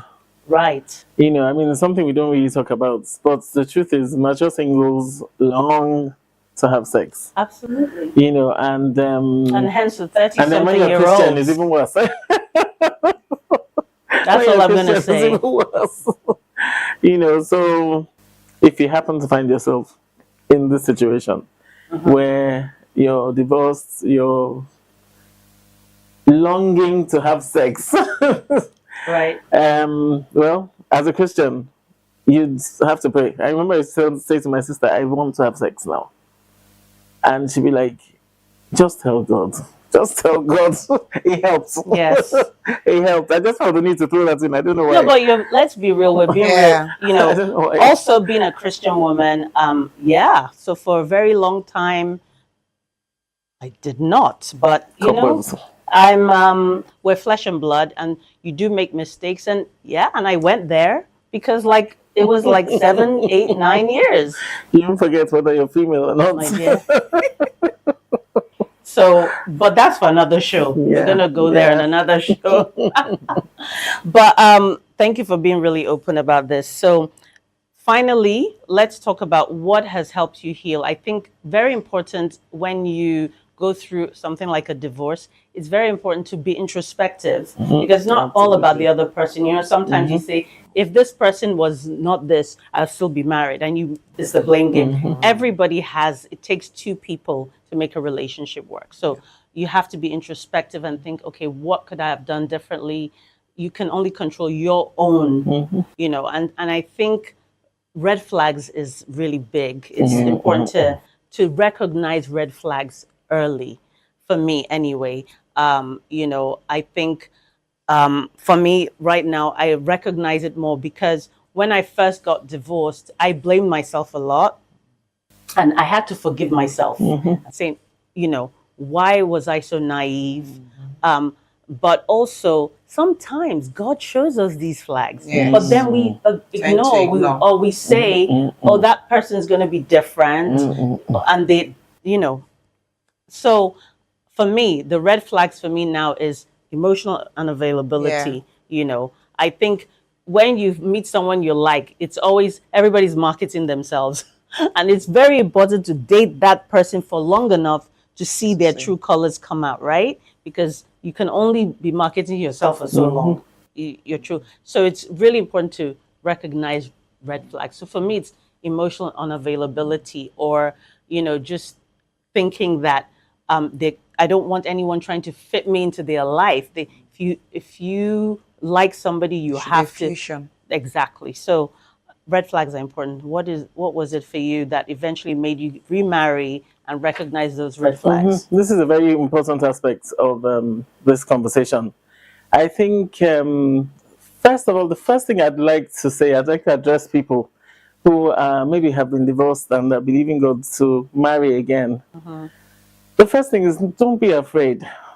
You know, I think a lot of women are scared to stand their ground, or to afraid to, just because we evolve as women, you know, there's going to get to a point where you know that this is what I want.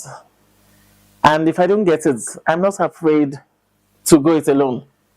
And that's the truth. This is the one thing I really want to impress upon us. Do not be afraid to jump into another relationship and jump into another relationship. Wait for what it is you want. And the first thing is to know yourself. If you don't know yourself, you don't know what you want, really. And that's the truth. Especially as you get older. I want you know yourself first. What is it I want? What works for me? What are my love languages? What is it I'm about? What do I need a partner for? Do I want support?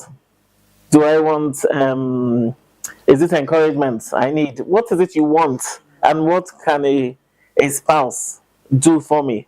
So I think that's the first thing in knowing yourself. Then red flags, it's an inexhaustible list. Sure. For me, and then it depends on who you are as a person once you know yourself. For me, I couldn't be with someone who was emotionally unavailable. That's impossible. You know, I couldn't be with someone who wasn't consistent. I needed consistency. If my husband wasn't consistent, we would never have married. I needed someone who was consistent. I needed someone who was going to push it. Actually, I had 4 prayer points when I was believing God for marriage again. All 4 things, I wasn't looking for frivolous things because I'd been in a bad situation. I'd been in a bad relationship. So now I wanted to be real. I wanted to be as realistic as possible. I asked for 4 things. I wanted someone who was spiritually higher than I am. I wanted someone who had been married themselves, who had probably gone through divorce as well.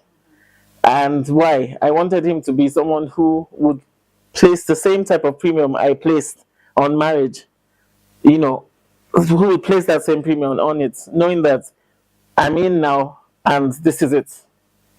So, third thing, I wanted someone who, the minute he saw me, he knew I was the one. He wasn't going to play any games. He was just going to come for me with everything he had. My 4th one, can't remember that now. But, and I got it. I didn't ask for anything. I wasn't asking for money. I wasn't asking for looks, even though my husband is very good looking. Okay, I wanted someone, my 4th one was I wanted someone who was at least 10 years older than me, because I'm mature, I'm an old soul. And I got all these in my husband. And then his personality was a perfect fit for me. Sure. In terms of, we have our issues. We're a couple. You know, but then he was a perfect fit for me in terms of his temperament and, just the type. I feel like now this was the person God ordained for me because of the way he makes me feel and the way he treats me. So my first thing is, do not be afraid. Know yourself. So once you know yourself, when the wrong person comes, you know that's the wrong person. Yeah. That would be a red flag. You know, so it's a broad, I can't give you one thing. But know yourself and have maybe a small realistic list. Sure. So that when he comes, you know, oh, he's ticked at least 3 of my 4. Yeah. You know, and then you can go with it. And then above all, pray. Pray. Marriage requires prayer. I'm looking at the camera now because for me, this is an essential part of marriage.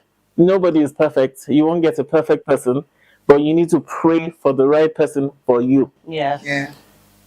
That's a great point. And on top of what red flags are, noticing red flags, I think you need to decide what is a deal breaker for you. Absolutely. You know, for me, a deal breaker is infidelity. That's a deal breaker for me. So people need to know, like you said, I think a lot of, in the day of social media and what you see on TV and the romanticized relationships, people think that relationships are easy. They're not easy, they're hard work. And I think that one of the things that if I got married again, that I would love for me and my husband to do would be to date each other in marriage. I remember, I'll share this quickly, but I remember one of my really good friends, she's Swiss, and Valerie, and she lives in Switzerland. So I took my daughter to see her ages ago now, over 10 years, 2013.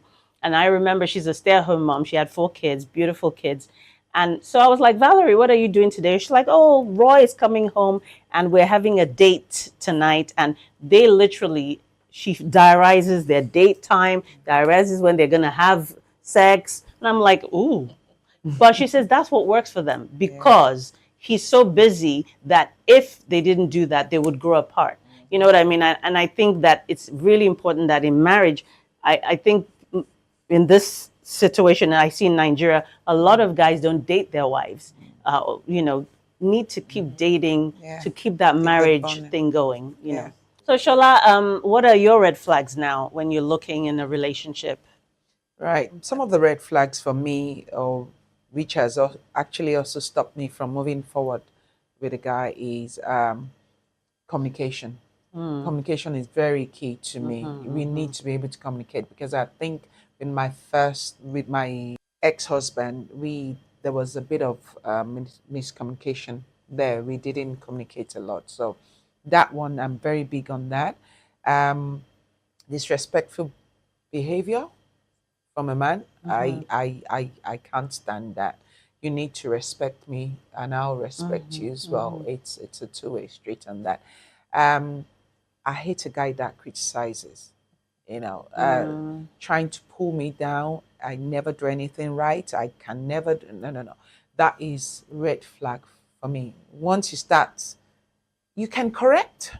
You can, constructively. You can say, oh, I find the way you did this was a bit whatever. Maybe you could, I would understand. But if you keep picking and anything I do, you bring it down, there's a red. I think you want to control me. As a form of control for me. I don't know about others. Those are the major ones for me. But I think I could overlook some. But for me, it's not being consistent with your time, always making excuse why we can't meet, you're not emotionally available. It's either you're in another relationship or you're not into me, or so it's either you're in or out.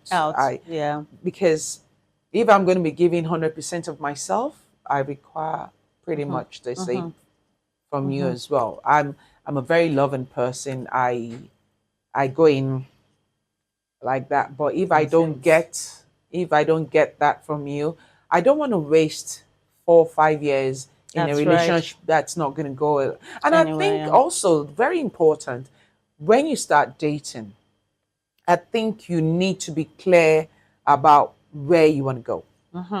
I'm in my 50s now. I don't want to waste time. The time I have with me is so precious to me. I want to invest all my emotion where it's going to be appreciated. I don't want to waste it. I don't want to waste it. So I think when you meet someone, there's nothing wrong in setting boundaries or being clear about what you want. Do you want a casual relationship or do you want a serious relationship? This is what I want. Is that what you want? If it's not what you want, emotions are not too tied in. So everybody could easily just say, nice meeting you, and we all walk away and wait for the next person to come along. But I don't want anybody wasting my time. I don't want to waste anybody's time. Whatever I have, know it's going to be genuine. I'm going to be bringing love undiluted. But love does not sustain a relationship alone, but I'm going to be bringing years of experience and what have you into the relationship. So there's so much more. So the red flags for me are the ones I've actually stated. Don't be disrespectful to me. No. You didn't talk about infidelity. I think that's a I given. think That should everybody. be I a think. I given. think. I think everybody. That's a. It's not a red no, flag for a no. lot It's of true. people It's in not a Nigeria. red flag in Nigeria. It's not a red flag for a lot of people And you in know, Nigeria. having said that, you know, I Would said, you forgive a man? Would I forgive a man if he had an affair? Maybe. listen, I would try, but you know, It would be hard. It would be hard if, especially if that person that hasn't changed the behavior. Yeah. Do you understand? Or Because they don't see it as anything. right, and again, that's for another show. We're gonna talk it because it's a big hole. But one of the things, and I'm gonna look into the camera and say, for us women, especially in Nigeria, we need to have self-respect. I think that sometimes I know I said, oh, no romance without finance. I meant for my age, I don't want to be paying a man's way. I want him to take care of me as well. But I think that sometimes, a lot of times that we don't get respect from men is because they know we're just in it for the money. Yeah. And a lot of us Nigerian women, we don't have self-worth. We go into a relationship for money and the wrong reasons. And we have to, and so when men meet women who have standards, where they're like, okay, yeah, you have money, but you know, that's not going to solve my issue. You need to respect me. You need to be emotionally available, and you give them these caveats. They can't handle it. And so I think that we do need to change our perspective, narrative, yeah. you know, the narrative. We don't do ourselves any favor. Oh, you know, you cannot just be with a man because he buys you a G-Wagon or a Louis Vuitton bag. Seriously. And like you said, you know, a lot of women date married men because for them it's not a red flag, it's not an issue. To each their own. I'm not going to be holier than thou and say that's their issue. But I think for those of us who want real relationships, where we're calling each other to a standard, I think it's important to know what your red flags are. It's important to know what your deal breakers are. Ladies, we could go on and on. It's a topic that cannot be exhausted. I just want to say, you know, divorce is a real thing. There's so many people who are going through so many things in their marriages. I do want to impress upon you, we're not here to say get divorced. What we're here to say is talk about it, get a support system, seek counseling if you are thinking about getting divorced. I think it's very, very important. None of us made that decision lightly. I certainly didn't make it lightly. And so it's very important to seek help and counseling if you're thinking about going that route. Okay, so Ajobi, tell me, what are some of the things that post-divorce you have, you know, done as a result of, you know, getting yourself back, your self-esteem? What are some of the things that you look and think, wow, I'm proud of that? Okay. By God's grace, I started a business and it thrived, doing well. What kind of business? I do plus-size clothing. Okay. I sell plus-size clothing, fuller figures. It's, well, let me not be cocky and say it's very well known in Lagos. And then I formed this group. It's called Come Chop Chat. We call it CCC. It's a group where women from all walks of life come together in an informal setting. We eat and then we talk about issues. It was born out of the fact that it occurred to me that many times women don't talk. We're going through issues and we don't talk about them. And of course, you can't blame us sometimes because, you know, you don't know who to talk to. You're worried that people would, you know, share and all that. But then when we've been doing this for about almost 15 years now, and then we started it to get pretty intense, pretty quickly sometimes. And it's helped a lot of people. I also became a marriage counselor. People call me, you know, either for some reason I think this is my calling in a way. So I'm somewhere around it anyway.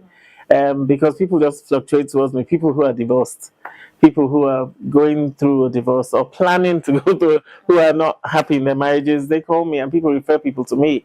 I'm not an advocate for divorce. I need to quickly say this. I believe in marriage, the institution of marriage. I love being married. But, I think sometimes we're beaten down because we want out. We want out of this relationship. We took an oath, yes. We swore before God and all that. But then, like Shola said earlier, God doesn't hate us. He hates divorce. And like I always say, just like any other sin, if I fell into sin, the sin of divorce, I can ask God for forgiveness. And I just think that sometimes people need to be, I think we're hard on divorcees. I think we need to be a bit more sensitive. And I've noticed, especially let me not go there. But I think people are hard on you. You may not have gone through a divorce, but you'd have a child who probably would go through it, and then you'd find out that even I judged people who went through divorce in the past. I think we need to be a bit more accepting. Like Pamela said, abroad it's easier to say, "Oh, I'm a divorcee," but here people really beat people down for it. And you can't even talk about women are shielding their husbands from you because they think you must be promiscuous if you went through a divorce. But that is not true of all of us. I was the virgin when I got married the first time. So I think people just need to be a bit more sensitive. And if you're interested in joining our CCC, it's a very close group because, of course, we share very deep matters and personal issues. If you're interested in joining, you can hit me up on ajobibrown ajobibrown24@gmail.com, and we'll talk a bit more. And we will leave your details on the platform when it. Yeah, for me, I went back to school after COVID. I got another degree. Obviously, when I was at my workplace for about 16 and a half years, and I was going to be moved to Abuja. So I gave up the job because I had literally just started my business, Shola's Kitchen. And it's just like wanting to abandon a baby, and I opted to stay with my baby. Right. And where I love it. It's very dear to me because I love entertaining. I love food. I am so much into food. So that's where my passion is. And obviously because it's something new, it's a new business. I knew nothing about business. So I went back to get a degree, and I just, probably 2 months ago, or last month, I came out with a 2-1 BA, Business Management and Strategy. Yeah, so I'm quite proud of myself. I give myself a pat on the back. And the brain cells actually It's not that bad. No. I'm telling you.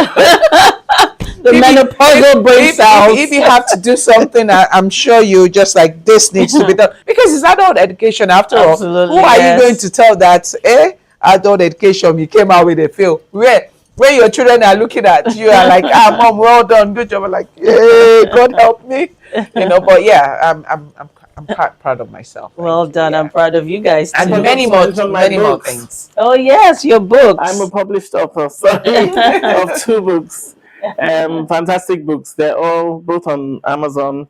The first one they're novels, by the way, and they've got fantastic, excellent reviews. Everyone who read them thought they were really, really good. They blessed us in the area of topics such as this. The first one is called The Loin Connection by Ajobi Brown.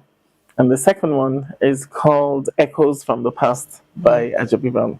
Awesome. Please do good to look into them. And if you want copies, you can reach me out on the same email. Awesome.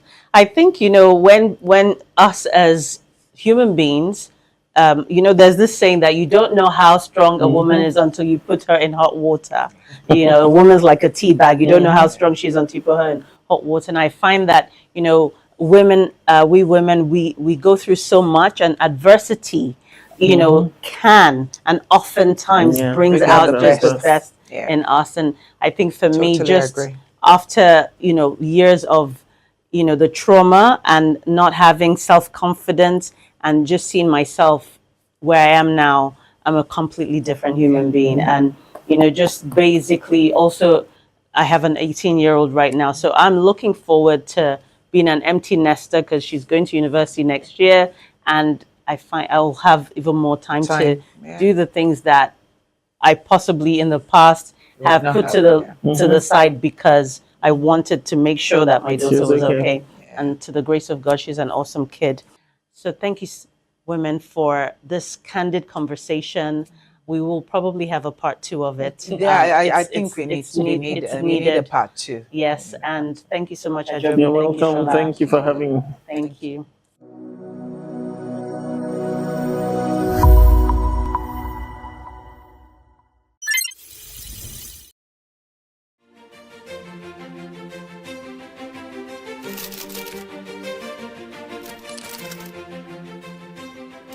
I am, of course, a great admirer of the impeccable credibility, professionalism, and business savviness of BusinessDay. If you really mean business in Nigeria, start your day with BusinessDay.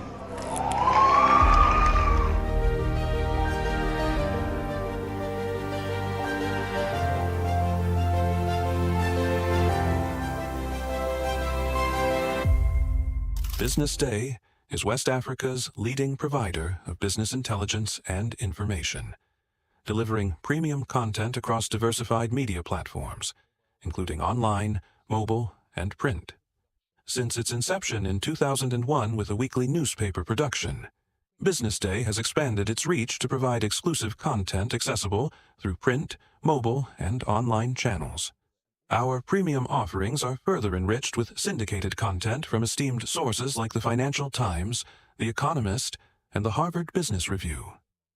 At BusinessDay, our mission is clear: to be the foremost provider of business and financial content, empowering readers to make informed decisions in Nigeria and Africa.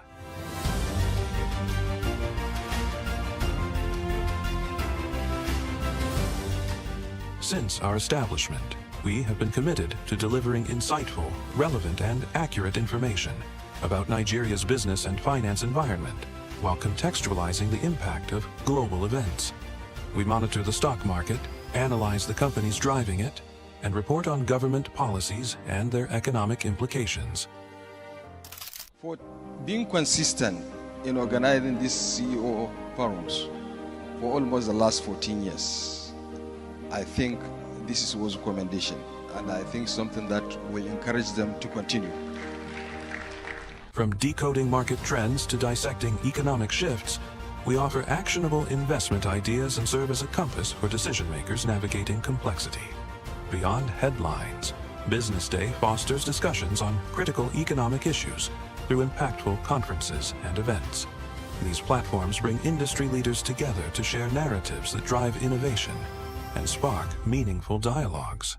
Our events galvanize connections, bridging the gap between inspiration and achievement. For businesses seeking visibility, our strong digital presence offers unparalleled opportunities, with millions of followers across social media and a dynamic website attracting visitors from within and outside Nigeria. BusinessDay is the ideal platform to boost visibility for your products and services.